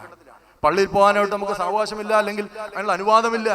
നമ്മുടെ ഭവനങ്ങളെല്ലാം രാവിലെയും വൈകിട്ടും ഒക്കെങ്കിൽ ഉച്ചയ്ക്കും പ്രാർത്ഥന നടത്താൻ തുടങ്ങി. എല്ലാം ദേവാലയങ്ങളായി തീർന്നു. അതുകൊണ്ട് പ്രിയപ്പെട്ടവരെ, നാം എവിടെയാ പാർക്കേണ്ടത്? നമ്മൾ പാർക്കുന്ന ഇടങ്ങൾ ദൈവം പാർക്കുന്ന ഇടങ്ങളായി തീരണം. ദൈവ പദ്ധതിക്ക് ഇടം നൽകണം. ദൈവ ശബ്ദത്തിന് കാതോർക്കണം. യെരമ്യാപ്രവചന പുസ്തകം 29-ാം അധ്യായം 11-ാം വാക്യം വ്യക്തമായിട്ടൊരു വാക്യം പറയുന്നുണ്ട്. അവിടെ പറയുന്നത് എങ്ങനെയാണ്? നിങ്ങൾക്ക് ഭാവി വരുവാൻ തക്കവണ്ണം ഞാൻ വിചാരിക്കുന്നതൊക്കെയും നിങ്ങളുടെ തിന്മയ്ക്കായിട്ടല്ല, നിങ്ങളുടെ നന്മയ്ക്കായിട്ടത്രേ. 29:11 നിങ്ങൾ പ്രത്യാശിക്കുന്ന ശുഭഭാവി വരുവാൻ തക്കവണ്ണം ഞാൻ നിങ്ങളെക്കുറിച്ച് നിരൂപിക്കുന്ന നിരൂപണങ്ങൾ ഇന്നവയെന്ന് ഞാൻ അറിയുന്നു. അവ തിന്മയ്ക്കല്ല നന്മയ്ക്കത്രേ നിരൂപണങ്ങൾ എന്ന് യഹോവയുടെ പാട്. നിങ്ങൾ എന്നോട് അപേക്ഷിച്ചു, എന്റെ സന്നിധിയിൽ വന്ന് പ്രാർത്ഥിക്കുകയും ഞാൻ നിങ്ങളുടെ പ്രാർത്ഥന കേൾക്കുകയും ചെയ്യും. പ്രിയപ്പെട്ടവരെ, നമുക്ക് ശുഭഭാവി വരുവാൻ തക്കവണ്ണം ദൈവം ഓരോ പദ്ധതി ഇട്ടിട്ടുണ്ട്. ഇന്ന് ഞാനിവിടെ സംസാരിക്കുമ്പോൾ ഈ പ്രധാന ദേവാലയത്തിലും സൈഡിലുള്ള ദേവാലയങ്ങളും വെളിയിലുള്ള പന്തലൊക്കെ അനേകം പേര് ഇരിക്കുന്നുണ്ട്. നിങ്ങൾ ഇരിക്കുന്നിടത്ത് ഓർക്കണം, എന്റെ ജീവിതത്തിൽ വന്നതെല്ലാം നന്മയ്ക്കാണ്. ഇപ്പോൾ വന്നുകൊണ്ടിരിക്കുന്ന നന്മയ്ക്കാണ്, വരാൻ പോകുന്നത് നന്മയ്ക്കാണ്. നിങ്ങൾക്ക് ശുഭഭാവി വരുവാൻ തക്കവണ്ണം ഞാൻ നിങ്ങളെ കുറിച്ച് വിചാരിക്കുന്നു. അത് നിങ്ങളുടെ തിന്മയ്ക്കായിട്ടല്ല, നന്മയ്ക്കായിട്ട് അത്ര എന്ന് പറയുന്നു. അതുകൊണ്ട് നമുക്ക് വേണ്ടി പദ്ധതി ഒരുക്കുന്ന ദൈവമുണ്ട്. ആ ദൈവം പറയാണ്, നീ ഇവിടെ തന്നെ താമസിക്കണം, നീ ഓടിപ്പോകരുത്. നമ്മുടെ അവകാശം എവിടെയാണെന്ന് എപ്പോഴും നമുക്ക് ഓർക്കുവാനായിട്ട് സാധിക്കണം. അതുകൊണ്ട് ഞാൻ നേരത്തെ പറഞ്ഞ പോലെ ധൂർത്തപുത്രൻ താമസിക്കേണ്ടത് പന്നികളോടൊപ്പമല്ല, അപ്പനോടൊപ്പമാണ്. നവോമി പാർക്കേണ്ടത് മോവാബിലല്ല, ബേത്ലഹേമിലാണ് പാർക്കേണ്ടത്. യോന പാർക്കേണ്ടത് തർശീശിലല്ല, നിനവേലത്രേ. ഒന്നുകൂടെ പറയട്ടെ, ധൂർത്തപുത്രൻ പാർക്കേണ്ടത് പന്നികളുടെ കൂട്ടത്തിലല്ല, ദേശത്തിലെ പൗരന്റെ അടുത്തല്ല, അപ്പനോടൊപ്പമാ താമസിക്കേണ്ടത്. നവോമി പാർക്കേണ്ടത് മോവാബിലല്ല, മറിച്ച് ബേത്ലഹേമില. അതുകൊണ്ട് തിരിച്ചു കൊണ്ടുവരികയാണ്. യോന പാർക്കേണ്ടത് തർശീശിലല്ല, പിന്നെയോ നിനവേലാണ്. ഉണ്ട് സങ്കീർത്തനക്കാരൻ പറയുന്നു, യഹോവയിൽ ആശ്രയിച്ച് നന്മ ചെയ്യുക, ദേശത്ത് പാർത്ത് വിശ്വസ്തത ആചരിക്കുക. നീ പാർക്കുന്ന ഇടം ദൈവം പാർക്കുന്ന ഇടമാക്കി തീർക്കണം. We have 100 matters to cry, but we have 1000 matters to smile. നമുക്ക് 100 കണക്കിന് കാര്യങ്ങളുണ്ട് കരയാനായിട്ട്, ഇല്ലേ? ഞാനിവിടെ ഇരിക്കുമ്പോൾ തന്നെ കണ്ണുനീർ പൊഴിക്കുന്നവർ കാണും, കണ്ണീർ തൂകുന്നവർ കാണാം. നിങ്ങൾക്ക് 100 കണക്കിന് കുറവുകളുണ്ട്, ബലഹീനതകളുണ്ട്, ഇല്ലായ്മകളുണ്ട്. പക്ഷെ നിങ്ങൾ ഓർക്കുക, നിങ്ങളുടെ ജീവിതത്തിൽ we have 1000 matters to smile. നിങ്ങൾക്ക് പുഞ്ചിരിക്കുവാനായിട്ട് ദൈവം ആയിരക്കണക്കിന് നന്മ നിങ്ങളുടെ ജീവിതത്തിൽ തന്നിട്ടുണ്ട്. അതുകൊണ്ട് രണ്ടാമത്തെ സന്ദേശം ഇതാണ്, നീ ദേശത്ത് പാർക്കുക, ഈ ദേശത്ത് താമസിക്കുക. ഞാൻ കൽപ്പിക്കുന്ന ദേശത്ത് താമസിക്കുക, ഇവിടെ തന്നെ പാർക്കുക. മൂന്നാമതായിട്ട്, അങ്ങനെ ഇസ്ഹാക്ക് ഗരാരിൽ പാർത്തു. എന്തുകൊണ്ടാണ് ഗരാരിൽ പാർക്കാനുള്ള കാര്യമെന്ന് ചോദിച്ചാൽ, മൂന്നാമതായിട്ട് നമുക്ക് അവിടെ കാണാൻ ഒന്ന് വായിച്ചേ. അവിടെ പറയുന്നുണ്ട്, ഞാൻ നിന്നോട് കൂടെ ഇരുന്ന് നിന്നെ അനുഗ്രഹിക്കും, നിന്റെ സന്തതി ഭൂമിയിൽ അനുഗ്രഹിക്കപ്പെടുമെന്ന് അബ്രഹാമിനോട് പറഞ്ഞ അതേ വചനം അവൻ അനുസരിച്ചുകൊണ്ട് നിന്നെയും ഞാൻ അനുഗ്രഹിക്കും. നോക്കണം, അപ്പന് കൊടുത്ത വാഗ്ദാനം നിറവേറ്റുന്ന ഒരു ദൈവം. അവിടെ പറയുന്നു, ഞാൻ നിന്റെ സന്തതിക്ക് ദേശമൊക്കെ തരും, നിന്റെ പിതാവായ അബ്രഹാമിനോട് ഞാൻ ചെയ്ത സത്യം നിവർത്തിക്കും. അബ്രഹാം എന്റെ വാക്ക് കേട്ട് എന്റെ നിയോഗവും കൽപ്പനകളും ചട്ടങ്ങളും പ്രമാണങ്ങളും ആചരിച്ചതുകൊണ്ട് ഞാൻ നിന്റെ സന്തതിയെ ആകാശ നക്ഷത്രങ്ങളെ പോലെ വർദ്ധിപ്പിച്ച് നിന്റെ സന്തതിക്കും ഈ ദേശമൊക്കെയും കൊടുക്കും. നിന്റെ സന്തതി മുഖാന്തരം ഭൂമിയിലെ സകല ജാതികളും. ഗോത്രപിതാവായ അബ്രഹാം മാറ്റപ്പെട്ടു. രണ്ടാമത്തെ യുഗം, രണ്ടാമത്തെ കാലം ഇസ്ഹാക്കിന്റെ കാലമാണ്. എന്റെ മകനായ അബ്രഹാം എന്റെ കൽപ്പനകളൊക്കെ പാലിച്ചതുകൊണ്ട് ഞാൻ അവനോട് സത്യം ചെയ്ത വാഗ്ദത്തം നിന്നോട് നിവർത്തിക്കും. അപ്പനോട് കൊടുത്ത വാഗ്ദത്തം മകനോട് നിവർത്തിക്കും. മാത്രമല്ല, നിന്നെ ഞാൻ അനുഗ്രഹിക്കും. ഈ ദേശമൊക്കെയും ഞാൻ നിനക്ക് തരും. നിന്റെ സന്തതി മുഖാന്തരം ദേശത്തിലെ സകലരും അനുഗ്രഹിക്കപ്പെടും. നോക്കണം, നീ ഒരു അനുഗ്രഹമായിരിക്കും, നീ അനുഗ്രഹിക്കപ്പെടും. പ്രിയപ്പെട്ടവരെ, തീർച്ചയായിട്ടും നിന്നെ ദൈവം അനുഗ്രഹിക്കാമെന്ന് വാഗ്ദത്തം ചെയ്ത ദൈവമാണ്. ദൈവത്തിന് വേറെ കൃത്യങ്ങളൊന്നുമില്ല. ദൈവം നിനക്ക് വാഗ്ദത്തം തന്നതാണ്, ഞാൻ നിന്നെ അനുഗ്രഹിക്കും. നിന്റെ പിതാക്കന്മാരോട് ഞാൻ ചെയ്ത സത്യം, നിന്റെ പിതാവായ അബ്രഹാമിനോട് ഞാൻ ചെയ്ത സത്യം നിവർത്തിക്കും. ഞാൻ നിന്നെ അനുഗ്രഹിക്കും. ഗരാറിൽ നിന്നോട് സംസാരിക്കുന്ന ദൈവമുണ്ട്. ഞാൻ നേരത്തെ പറഞ്ഞ പോലെ അവിടെ ദൈവഭയമില്ലാത്തവരുണ്ട്, ജഡമയന്മാരുണ്ട്. പക്ഷെങ്കിൽ ദൈവം നിന്നോട് സംസാരിക്കും. ഒരുപാട് കാര്യങ്ങൾ അതിനെക്കുറിച്ച് പറയാനായിട്ടുണ്ട്. അതിന് ചുരുക്കം പറയട്ടെ.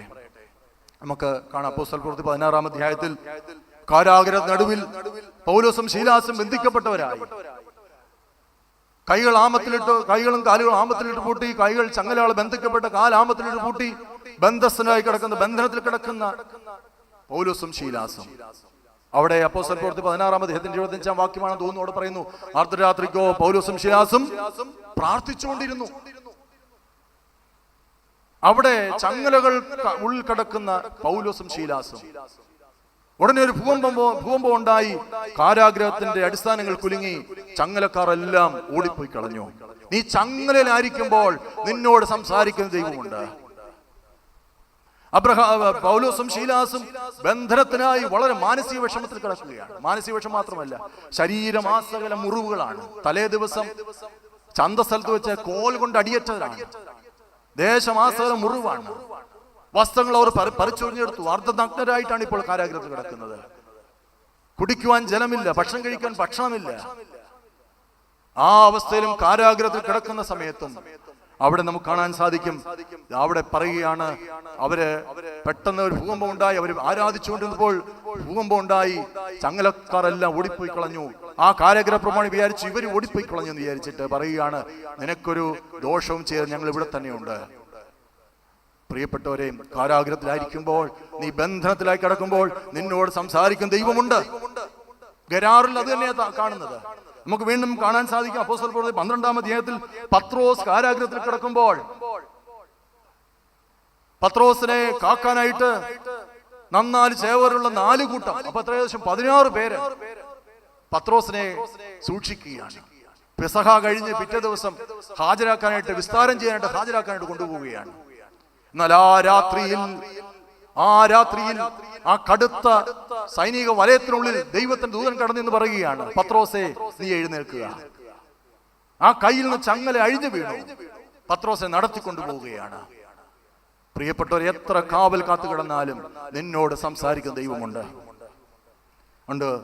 നിന്നെ താമസിക്കുമ്പോൾ നിന്റെ ഇടങ്ങൾ, ഞാൻ നേരത്തെ പറഞ്ഞ പോലെ, ദൈവം പാർക്കുന്ന ഇടങ്ങളായി തീരുമ്പോൾ ദൈവം നിന്നോട് സംസാരിക്കും.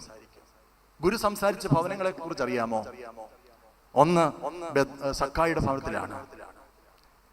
കിട്ടുന്നത് മുഴുവൻ ഊറ്റിയെടുത്ത് മറ്റുള്ളവർക്ക് ദോഷകരമായി ചിന്തിക്കുകയും പ്രവർത്തിക്കുകയും ചെയ്യുന്ന ചുങ്കം പിരിവുകാരനായ സക്കായി, അവന് വീട്ടിലേക്ക് കർത്താവ് കിടന്നിട്ട് അവനോട് സംസാരിക്കുകയാണ്. അവിടെ സക്കായോട് പറയുകയാണ്, ഇന്ന് എനിക്ക് നിന്റെ വീട്ടിൽ പാർക്കേണ്ടിയിരിക്കുന്നു. ഞാൻ നിന്റെ വീട്ടിൽ പാർക്കുകയാണ്. മറ്റുള്ളവർ നോക്കുമ്പോൾ കൊടും ക്രൂരനാണ്. പക്ഷേ കർത്താവ് പറയാണ്, ഇന്ന് നിനക്ക് നിന്റെ വീട്ടിൽ ഞാൻ പാർക്കും. ആ വീട്ടിൽ പാർത്തപ്പോൾ കർത്താവിനോട് പറയുകയാണ്, നീ അബ്രഹാമിന്റെ മകനായാൽ ഈ ഭവനത്തിന് രക്ഷയുണ്ടായി. സക്കായിയുടെ ഭവനത്തിൽ പുറത്ത് മനുഷ്യർ പറഞ്ഞു, ഇവനോട് ആരും ഇടപഴകുകയില്ല. എന്നാൽ കർത്താവ് കടന്നു അവനോട് ഇടപെടുകയാണ്. ബഥാനിയയിലെ നാസറിന്റെ ഭവനം, അത് ഗുരുവാർത്ത ഭവനമാണ്. കർത്താവ് കൂടെ കൂടെ അവിടെ ചെല്ലും. മാർത്തയും മറിയും ശുശ്രൂഷയും ലാസർ വരെ പരിചരിക്കും. ആ ലാസർ മരിച്ചു കഴിഞ്ഞപ്പോൾ കർത്താവ് ആ ഭവനത്തിൽ ചെല്ലുകയാണ്. ഗുരു പാർത്ത ഭവനം, അവിടെ കർത്താവ് വരും. എന്റെ നിങ്ങളുടെ ഭവനത്തിൽ ഗുരു പാർത്തിട്ടുണ്ടെങ്കിൽ, തീർച്ചയായിട്ടും ഗുരുവിന് ഇടമുണ്ടെങ്കിൽ ഗുരു ആ ഭവനത്തിലേക്ക് കടന്നു വരും. വീണ്ടും നമുക്ക് കാണാൻ സാധിക്കും, എമ്മാവൂസിലേക്ക് പോയ ശിഷ്യന്മാരെ തർക്കിച്ചും വാദിച്ചും കലഹിച്ചും അങ്ങോട്ട് പോകുമ്പോൾ, എമ്മാവൂസിലേക്ക് പോകുമ്പോൾ അവരോട് ചേർന്ന് നടന്നു, വചനമെല്ലാം വ്യാഖ്യാനിച്ചു കൊടുത്തു. ആ രാത്രിയായപ്പോൾ അവര് കർത്താവ് മുന്നോട്ട് പോകുന്നതായിട്ട് ഭാവിച്ചു. ഇന്ന് ഞങ്ങളോട് പാർക്കണം, വിളിച്ചു നിർബന്ധിച്ചു കൊണ്ടുപോയി കർത്താവിനെ. അവിടെ പാർത്തപ്പോൾ, അവിടെ അപ്പം നുറുക്കി കൊടുത്തപ്പോൾ കണ്ണ് തുറന്നു കിട്ടി. എന്റെയും നിങ്ങളുടെ ഭവനം ഗുരു പാർക്കുന്ന ഇടങ്ങളായി തീരുമ്പോൾ പറയുകയാണ്, ഞാൻ നിന്നോട് കൂടെ നിന്നെ അനുഗ്രഹിക്കാം. പ്രിയപ്പെട്ടവരെ, നമുക്ക് അതിനെക്കുറിച്ച് ഒരുപാട് വാക്യങ്ങൾ അതിനെക്കുറിച്ച് പറയാനായിട്ടുണ്ട്. ഞാൻ ആ ഭാഗം അവസാനിപ്പിക്കുകയാണ്. അതുകൊണ്ട് നമ്മുടെ ജീവിതത്തിൽ ഗുരു പാർക്കുന്ന ഇടങ്ങളാലും കഷ്ടതയുണ്ടാകും, ദുഃഖമുണ്ടാകും. സ്നാനം കഴിഞ്ഞ് ദൈവത്തിന്റെ ആത്മാവ് കർത്താവിനെ മരുഭൂമിയിലേക്ക് നടത്തിയെന്നാണ് പറയുന്നത്. മരുഭൂമിയുടെ അനുഭവത്തിൽ നിന്ന് തരണം ചെയ്യണം. അതുകൊണ്ട് നമ്മുടെ ജീവിതത്തിൽ പ്രശ്നങ്ങൾ ഉണ്ടാകുമ്പോൾ ഒന്ന് ചെയ്യാൻ പറ്റുന്നത്, അതിനെ അതിജീവിക്കുക, കടന്നു പോകുക. 2 അതിനെക്കുറിച്ച് മറന്നു കളയുക. 3 അതിനെ അഭിമുഖീകരിക്കുക. ഞാനിത് സംസാരിക്കുമ്പോൾ പ്രശ്നങ്ങളില്ലാത്ത മനുഷ്യരിവിടെ ഇല്ല. നിങ്ങൾ ചെയ്യേണ്ടത് എന്താണെന്ന്, 1 ഫ്ലീറ്റ് എന്നാണ് പറയുന്നത്, പറന്നു പോകുക, കടന്നു പോകുക. 2 ഫോർഗെറ്റ് ഇറ്റ്, അതിനെ മറക്കുക. ആ പ്രശ്നം നിനക്കൊരു പ്രശ്നമേ അല്ല. നീ പ്രശ്നങ്ങളല്ല ഭയപ്പെടേണ്ടത്. നിന്നെ വിളിച്ചത് വിശ്വസ്തനായ കർത്താവിനെയാണ് നീ ഭയപ്പെടേണ്ടത്. മൂന്നാമത്തെ കാര്യം അവിടെ പറയുകയാണ്, ഫേസ് ഇറ്റ്, അതിനെ അഭിമുഖീകരിക്കുക. അതാണ് ദാവീദ് ചെയ്തത്. അതുകൊണ്ടാണ് ദാവീദ് പറഞ്ഞത്, നിന്റെ ഭാരം യഹോവയുടെ മേൽ വെച്ചുകൊള്ളുക.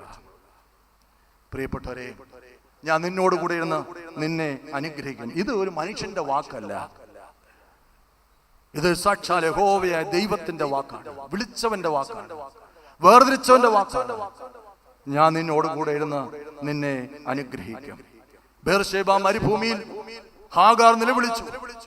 ആരും ഒരു ആശ്രയമില്ല. തനിക്ക് ഒരു കുഞ്ഞിനെ നൽകിയ അബ്രഹാം കൈയൊടിഞ്ഞു. തന്റെ യജമാനത്തി പ്രേരിപ്പിച്ച യജമാനത്ത് കൈയൊടിഞ്ഞു. ആരും ആശ്രയമില്ല. ഒരു കുട്ടിയുമായി ബേർശേബ മരുഭൂമിയിൽ ഉഴന്നു നടക്കുന്നു. ഉൽപ്പത്തി പുസ്തകം 21-ാം അധ്യായത്തിന്റെ 14-ാം വാക്യം തോന്നുന്നു. ബേർശേബ മരുഭൂമിയിൽ ഉഴന്നു കിടന്നു. അവിടെ കുഞ്ഞിന് വെള്ളം കൊടുക്കാനായിട്ടില്ല, ഭക്ഷണം കൊടുക്കാനായിട്ടില്ല. ഒരു അമ്പിൻപാട് ദൂരത്ത് കുഞ്ഞിനെ ഇട്ടുകൊണ്ട്, ഈ ഒരു ദൂരത്ത് ഒരു കുറുങ്കാട്ടും തണലിൽ ഇട്ടുകൊണ്ട് ഈ കുഞ്ഞിനെ മാറിയിരുന്ന് കരയുകയാണ്. കുഞ്ഞിൽ നിന്ന് ഒരു അമ്പിൻപാട് ദൂരത്ത് മാറിയിരുന്ന് കരയുകയാണ്. എനിക്ക് കുഞ്ഞിന്റെ മരണം കാണണ്ട എന്ന് പറഞ്ഞ് നിലവിളിക്കുകയാണ്. അവിടെയാണ് ദൈവത്തിന്റെ ശബ്ദം മോൾ കേൾക്കുന്നത്. ഹാഗാറേ, നീ എന്തിനു ഭയപ്പെടുന്നു? നീ പാർക്കുന്ന ഇടം, നീ ദൈവത്തിന്റെ സാന്നിധ്യം നീ ഉണ്ടാക്കിയെടുത്താൽ ദൈവം നിന്നെ വിളിക്കും. ഹാഗാറെ, നീ എന്തിനു ഭയപ്പെടുന്നു? എന്തിനു വിളിക്കുന്നു? പ്രിയപ്പെട്ടവരെ, അതുകൊണ്ട് നീ ഇരിക്കുന്ന ഇടം ദൈവം പാർക്കുന്ന ഇടമാക്കി തീർത്താൽ ദൈവം നിന്നോട് സംസാരിക്കും. കർത്താവ് ഒരു സന്ദേശം നൽകിയിട്ടുണ്ട്. അത് നമ്മുടെ ആമുഖത്തിൽ വർഗീസ് അച്ഛൻ പറഞ്ഞതുപോലെ ഉയർപ്പിന് ശേഷം ലഭിച്ച വലിയൊരു പ്രത്യാശയാണ്. മത്തായിയുടെ സുവിശേഷം 28-ാം അധ്യായത്തിന്റെ 20-ാം വാക്യം കമ്മീഷനിങ് ആണ്. ശിഷ്യന്മാരെ അയക്കുകയാണ്. അവിടെ കർത്താവ് പറയുന്നുണ്ട്, ശിഷ്യന്മാരെ അയക്കുകയാണ്. നിങ്ങൾ പുറപ്പെട്ട് പിതാവിന്റെയും പുത്രന്റെയും പരിശുദ്ധാത്മാവിന്റെ നാമത്തിൽ സ്നാനം കഴിപ്പിച്ചും ഞാൻ നിങ്ങളോട് പറഞ്ഞ വചനങ്ങളൊക്കെയും പാലിപ്പാൻ തക്കവണ്ണം അവരെ ഉപദേശിച്ചു കൊള്ളുക. ഞാനോ ലോകാവസാനത്തോളം നിങ്ങളോട് കൂടെ ഇരിക്കും. ഇതൊരു മനുഷ്യൻ പറഞ്ഞ വാക്കല്ല. ഞാൻ നിങ്ങളോട് കൂടെ ഇരിക്കും. എപ്പോഴാണ് നമ്മുടെ കൂടെ ഇരിക്കുന്നത്? നിങ്ങൾ ചോദിക്കും, അച്ഛാ എപ്പോഴാണ് ഞങ്ങളുടെ കൂടെ വരുന്നത്? The most troubled time he will come. നിന്റെ ജീവിതത്തിന്റെ ഏറ്റവും കലങ്ങി മറിഞ്ഞ സന്ദർഭങ്ങളിൽ ദൈവം നിന്നോടൊപ്പം വരും. The most troubled moment. നമുക്കറിയാം, വലിയൊരു അത്ഭുതം കർത്താവ് ചെയ്തു. 5 അപ്പവും 2 മീനും കൊണ്ട് അനേക കാര്യങ്ങൾ പരിപോഷിപ്പിച്ചു. അതിനുശേഷം കർത്താവ് ശിഷ്യന്മാരോട് പറഞ്ഞു, നിങ്ങൾ അക്കരയ്ക്ക് പോകുക. ശിഷ്യന്മാരെല്ലാം കൂടെ പടകേറി പോകുന്ന വഴിക്ക് ഇതാ വലിയ കാറ്റും തിരമാലയും ഉണ്ടായി, പടക് മുങ്ങാറായി. അപ്പോൾ ഒരു കലങ്ങി മറിഞ്ഞ അനുഭവം. കർത്താവ് വെള്ളത്തിൽ മീതെ നടന്നവരുടെ അടുക്കിലേക്ക് കടന്നു വന്നു. ട്രബിൾഡ് മൊമെന്റ് ആണ്. കടലിൽ വലവീശി നിരാശ ബാധിച്ച ശിഷ്യന്മാര്, ഞങ്ങൾ രാത്രി മുഴുവൻ അധ്വാനിച്ച് ഒന്നും കിട്ടിയില്ല. ട്രബിൾഡ് മൊമെന്റ് ആണ്. പ്രശ്ന സങ്കീർണം. എന്ത് ചെയ്യും? പഴയ തൊഴിലേക്ക് പോകുമോ? ഇതാ പഴയ തൊഴിലേക്ക് വന്ന് ഡെസ്പെർട്ടായിട്ട് മുക്കുവന്മാര് അവര് വീശിട്ട് ഒന്നും കിട്ടിയില്ല. അപ്പോഴാണ് കർത്താവ് പറഞ്ഞത്, കുഞ്ഞുങ്ങളെ കൂട്ടുവാൻ വല്ലതുണ്ടോ? The most troubled moment he will come. കണ്ടാലും ഞാൻ ലോകാവസാനത്തോളം നിങ്ങളുടെ കൂടെ ഇരിക്കാമെന്ന് പറഞ്ഞെങ്കിൽ, കർത്താവിന്റെ ജീവിതത്തിലെ പ്രശ്നമേറിയ സന്ദർഭങ്ങളിൽ, പ്രശ്ന കലുഷിതമായ സന്ദർഭങ്ങളിൽ, മറുകര കടക്കാൻ കഴിയാതെ നീ നിരാശപ്പെടുമ്പോൾ, നിനക്ക് ആരും ആശ്രയമില്ലാതെ വഴികാട്ടിയായി ആരുമില്ലാതിരിക്കുമ്പോൾ, നിന്റെ കർത്താവ് നിന്നോട് കൂടെ വരും. കർത്താവ് പറഞ്ഞു, ഞാൻ ലോകാവസാനത്തോളം നിങ്ങളോട് കൂടെ ഇരിക്കും. രണ്ടാമത്, ഇത് unexpected moment he will come. അപ്രതീക്ഷിതമായ സന്ദർഭങ്ങളിൽ, പ്രതീക്ഷിച്ചില്ല, ആ സമയത്ത് നിന്റെ ജീവിതത്തിലേക്ക് കർത്താവ് വരും. 12 മണി സമയത്ത് ശമര്യക്കാരി സ്ത്രീ വെള്ളം കോരുവാനായിട്ട് വന്നു. അവൾ പ്രതീക്ഷിച്ചില്ല. കർത്താവ് കടന്നു ചോദിക്കുകയാണ്, എനിക്ക് കുടിപ്പാൻ തരുമോ? നീ ഒരു യഹൂദനായിരിക്കെ കോരുവാൻ പാത്രമില്ല, ഞാൻ നിനക്ക് എങ്ങനെ തരും? നിന്നോട് പറയുന്നത് സംസാരിക്കുന്ന ആരും നീ അറിഞ്ഞിരുന്നെങ്കിൽ നീ അവന് കൊടുക്കുമായിരുന്നു. അവൻ ജീവനുള്ള വെള്ളം നിനക്ക് തരുമായിരുന്നു. അവളവിടെ ഒരു ദേശത്തെ മുഴുവൻ ആദായപ്പെടുത്തുകയാണ്. അവൾ എല്ലാവരോടും പറയുകയാണ്, ഞാൻ ഇതുവരെ കണ്ടിട്ടുള്ളതിൽ ഒരു നല്ല മനുഷ്യൻ നിങ്ങൾ അത് കാണുക. ഒരുപക്ഷെ അവൻ പ്രവാചനായിരിക്കും, അവൻ യേശുവാണ്. എല്ലാവരും വിളിച്ചു കൂട്ടുകയാണ്. ശമര്യ പറഞ്ഞു, നീ പറഞ്ഞതുകൊണ്ടല്ല, ഞങ്ങൾ കണ്ട് ബോധ്യപ്പെട്ടു. പ്രിയപ്പെട്ടവരെ, ജീവിതം മാറ്റിമറിച്ചൊരു അനുഭവമാണ്. അൺഎക്സ്പെക്ടഡ് മൊമെന്റ്, അപ്രതീക്ഷിതമായ സന്ദർഭങ്ങളിൽ അവൻ നിങ്ങളുടെ കൂടെ വരും. എരിഹോവിലേക്കുള്ള മനുഷ്യൻ യെരൂശലേമിൽ നിന്ന് ഒരു മനുഷ്യൻ എരിഹോവിലേക്ക് പോവുകയാണ്.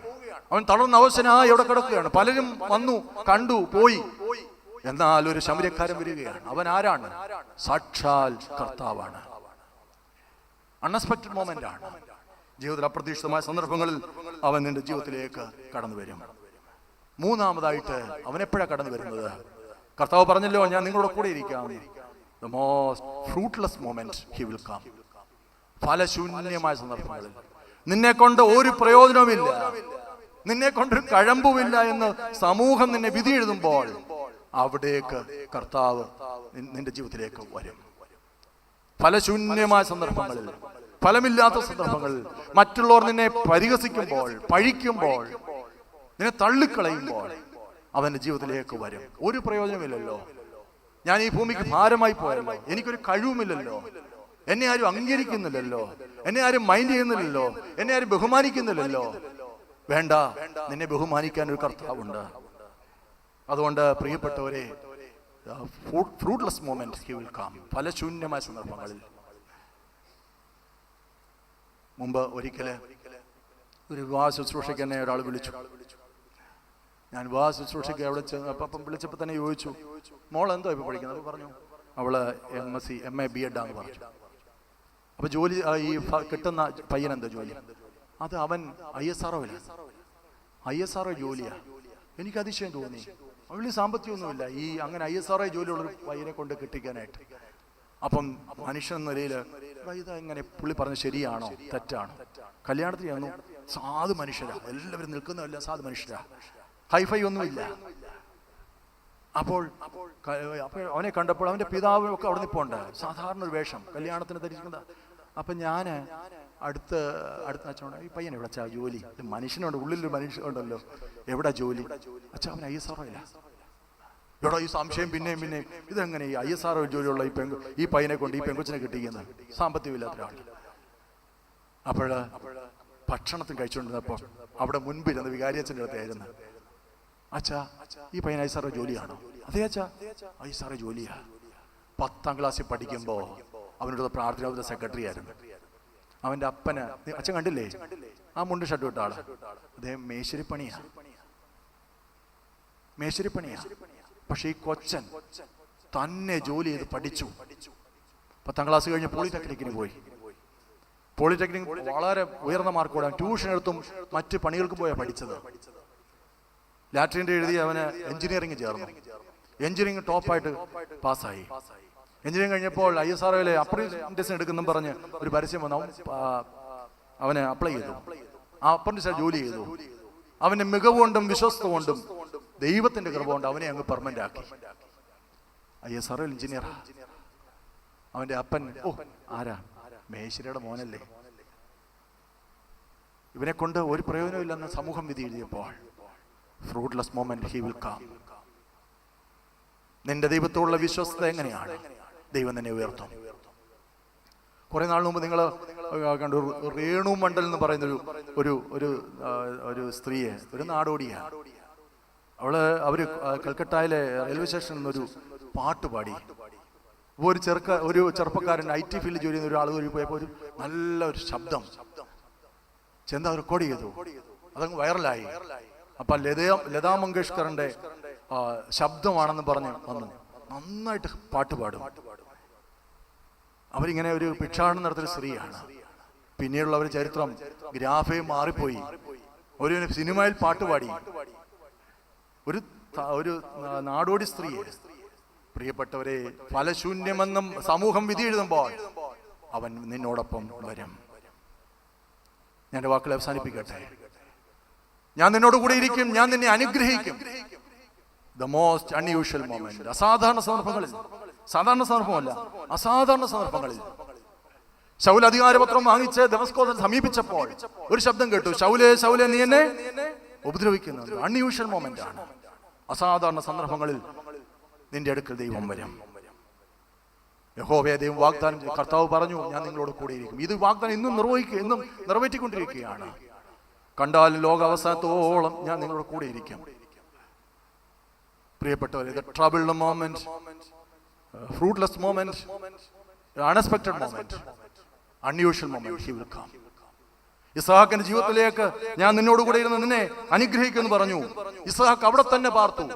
അങ്ങനെ ഇസ്ഹാക്ക് ഗരാരിൽ പാർത്തു. ദൈവത്തിന്റെ വാക്കാണല്ലോ, നിന്റെ പിതാവായ അബ്രഹാമിനോട് ഞാൻ ചെയ്ത സത്യം നിവർത്തിക്കും, നിന്റെ സന്തതി മുഖാന്തരം ദേശത്തിൽ നന്മ അനുഭവിക്കും, സന്തതി മുഖാന്തരം ഭൂമി അനുഗ്രഹിക്കപ്പെടും. ഇസ്ഹാക്കിന് വാക്ക് കൊടുത്തു. ഇസ്ഹാക്ക് അതുകൊണ്ട് അതാണ് ആമുഖവാക്യം. അങ്ങനെ ഇസ്ഹാക്ക് ഗരാരിൽ പാർത്തു. ഇനി എന്റെ ക്ലൈമാക്സ് എന്താണെന്ന് അറിയണ്ടേ? എല്ലാ കാര്യത്തിനും ക്ലൈമാക്സ് ഉണ്ടല്ലോ. 26-ാം അധ്യായം, അതിന്റെ ഉൽപ്പത്തി പുസ്തകം 26-ാം അധ്യായത്തിന്റെ 12-ാം വാക്യം. ഇതാണ് ഈ സംഭവത്തിന്റെ ക്ലൈമാക്സ്. ഇസ്ഹാക്ക് ആ ദേശത്ത് വിതച്ചു. ആ ആണ്ടിൽ 100 മേനി വിളവ് കിട്ടി. യഹോവ അവനെ അനുഗ്രഹിച്ചു. അവൻ വർദ്ധിച്ച് വർദ്ധിച്ച് മഹാധനവാനായി തീർന്നു. ഇതാണ് ഒരു ക്ലൈമാക്സ്. ഇതാണ് ദൈവം വാഗ്ദത്തം കൊടുത്ത വാഗ്ദത്തം നിർവഹിക്കുന്നത്. ആ ആണ്ടിൽ ഇസ്ഹാക്ക് ഗരാരിൽ പാർത്ത, ദൈവഭയമില്ലാത്ത ജഡീക മനുഷ്യരുള്ള, അങ്ങനെ ഒത്തിരി ഫലപുഷ്ടിയുള്ള സ്ഥലമല്ല. ആ സ്ഥലത്ത് ആ ആണ്ടിൽ ഇസ്ഹാക്ക് വിതച്ചു. സംഗീതക്കാരൻ പറയുന്നു, കണ്ണീരോടെ വിതയ്ക്കുന്നവൻ ആർപ്പോടെ കൊയ്യും. ആ ആണ്ടിൽ ഇസ്ഹാക്ക് വിതച്ചു. ആ ആണ്ടിൽ 100 മേനി വിളവ് കിട്ടി. വെറുതെ ആയില്ല. അവിടെ പറയുകയാണ്, ആ ആണ്ടിൽ 100 മേനി വിളവ് കിട്ടി. യഹോവ അവനെ അനുഗ്രഹിച്ചു. അവൻ വർദ്ധിച്ചു വർദ്ധിച്ച് വർദ്ധിച്ച് വർദ്ധിച്ച് മഹാധനവാനായി തീർന്നു. നിന്നെ ദൈവം അനുഗ്രഹിക്കണമെങ്കിൽ നീ ദൈവത്തിന്റെ വാക്കനുസരിച്ചാൽ മാത്രം മതി. ആവർത്തന പുസ്തകം 11-ാം അധ്യായത്തിന്റെ 26-ാം വാക്യം പറയുന്നു, ഇത് അനുഗ്രഹവും ശാപവും നിങ്ങളുടെ മുമ്പിൽ വയ്ക്കുന്നു. നീ ദൈവത്തിന്റെ കൽപ്പന അനുസരിച്ചാൽ അനുഗ്രഹവും, നീ ദൈവകൽപ്പനകൾ വിട്ടുമാറി അന്യദൈവങ്ങളുടെ പിന്നാലെ പോയാൽ ശാപവും ഉണ്ടാകും. നീ ദൈവത്തിന്റെ വാക്കനുസരിച്ചാൽ മതി, ദൈവം നിന്നെ അനുഗ്രഹിക്കും. അങ്ങനെ ദൈവത്തിന്റെ വാക്കനുസരിച്ച ഒരു യുവാവിന്റെ ചരിത്രത്തിന്റെ മുമ്പിലാണ് നമ്മൾ ഇരിക്കുന്നത്. ആ പുണ്യപുരുഷന്റെ സാന്നിധ്യമുള്ള ദേവാലയത്തിലാണ് നാം ഇരിക്കുന്നത്. 17 നൂറ്റാണ്ടിനപ്പുറം ജീവിച്ചെങ്കിലും ഇന്ന് നമ്മുടെ ഹൃദയങ്ങളിൽ ജീവിക്കുന്ന ആ സഹത ഇതുപോലെ അനുഗ്രഹിക്കപ്പെട്ടവനാണ്. ഇതാ ഞാൻ അനുഗ്രഹവും ശാപവും നിങ്ങളുടെ മുമ്പിൽ വെക്കുകയാണ്. ദൈവത്തിന്റെ കൽപ്പന അനുസരിച്ചാൽ നിങ്ങൾക്ക് അനുഗ്രഹവും, ദൈവത്തിന്റെ കൽപ്പന വിട്ടുമാറി നിങ്ങളുടെ വഴികൾ സഞ്ചരിച്ചാൽ നിങ്ങൾക്ക് ശാപം. ഏതാ വേണ്ടത്? ഈ പുതുപ്പള്ളി പള്ളിയിൽ നിന്നും ഇന്ന് വിട്ട് ഇറങ്ങിപ്പോകുമ്പോൾ എനിക്ക് എന്താ വേണ്ടത്? ദൈവമേ, ഇസ്ഹാക്ക് നൽകിയ അനുഗ്രഹം എനിക്ക് തരണമേ. ഞാൻ മിസ്രൈമിൽ ഓടിപ്പോകാതെ, എന്റെ വിഷമ സംഗതികളെ, പ്രതിസന്ധികളെ വിട്ട് ഓടിപ്പോകാതെ അതിനെ തരണം ചെയ്യുവാൻ എന്നെ സഹായിക്കണമേ. ഞാൻ പാർക്കുന്ന ഇടത്ത്, ഞാൻ പാർക്കുന്ന ദേശം ദൈവഭവനമായി തീരുവാൻ എന്നെ സഹായിക്കണമേ. നീ എനിക്ക് വാഗ്ദത്തം തന്ന ആ അനുഗ്രഹം, ഞാൻ നിന്നെ സമൃദ്ധിയായി അനുഗ്രഹിക്കുന്ന വാക്ക് നിവർത്തിക്കണമേ. ശാപവും അനുഗ്രഹവും വെക്കുന്നു. ഏതാണ് സെലക്ട് ചെയ്യേണ്ടത്? അത് തിരഞ്ഞെടുക്കുന്ന പക്ഷം ദൈവം നമ്മെ ധാരാളമായിട്ട് അനുഗ്രഹിക്കും. അതുകൊണ്ട് നമ്മൾ എല്ലാവരും ചിലപ്പോൾ വരണ്ട താഴ്വരയിൽ കൂടി, കൂരിരുൾ താഴ്വരയിൽ കൂടി, കണ്ണുനീർ താഴ്വരയിൽ കൂടി കടന്നുപോയേക്കാം. ഇത് 3 ഇസ്രായേൽ ജനം കടന്നുപോയ താഴ്വരകളാണ്. വരണ്ട താഴ്വര, കൂരിരുളും താഴ്വര, കണ്ണുനീർ താഴ്വര. എന്റെ വാക്ക് കേൾക്കുന്ന ആരെങ്കിലും ഈ അനുഭവത്തിൽ കൂടി കടന്നു പോകുന്നുണ്ടെങ്കിൽ നീ ദൈവത്തിന്റെ വചനം അനുസരിച്ചാൽ, ദൈവത്തെ നീ മാനിച്ചാൽ, ദൈവം നിന്നെയും മാനിക്കും. ആ ആണ്ടിൽ ഇസ്ഹാക്ക് ദേശത്ത് വിതച്ചു. 100 മേനി വിളവ് ചെയ്തു. വിളവുണ്ടായി. അവൻ വർദ്ധിച്ച് വർദ്ധിച്ച് മഹാധനവാനായി തീർന്നു. പ്രോസ്പെരിറ്റി അല്ല പറയുന്നത്. നീ ദൈവത്തിന്റെ വാക്കനുസരിച്ച് ദൈവമകനായി, ദൈവത്തിന്റെ സാക്ഷ്യമായി, ദൈവത്തിന്റെ ഒരു വിശ്വസ്ത ഭടനായി, ദൈവത്തിന്റെ നല്ലൊരു പത്രമായി തീരുവാൻ ഈ സഹതാട മധ്യസ്ഥ പോലെ നമുക്കിടയാകട്ടെ. എന്റെ വാക്കുകളെ അവസാനിപ്പിക്കട്ടെ. ദൈവം നമ്മളെല്ലാവരെയും വാഴ്ത്തി അനുഗ്രഹിക്കുക. വളരെ ശ്രദ്ധയോടെ ഈ വചനങ്ങൾ കാതോർത്ത് എല്ലാവരോടും സന്തോഷം പ്രത്യേകമായിട്ട് അറിയിക്കണം.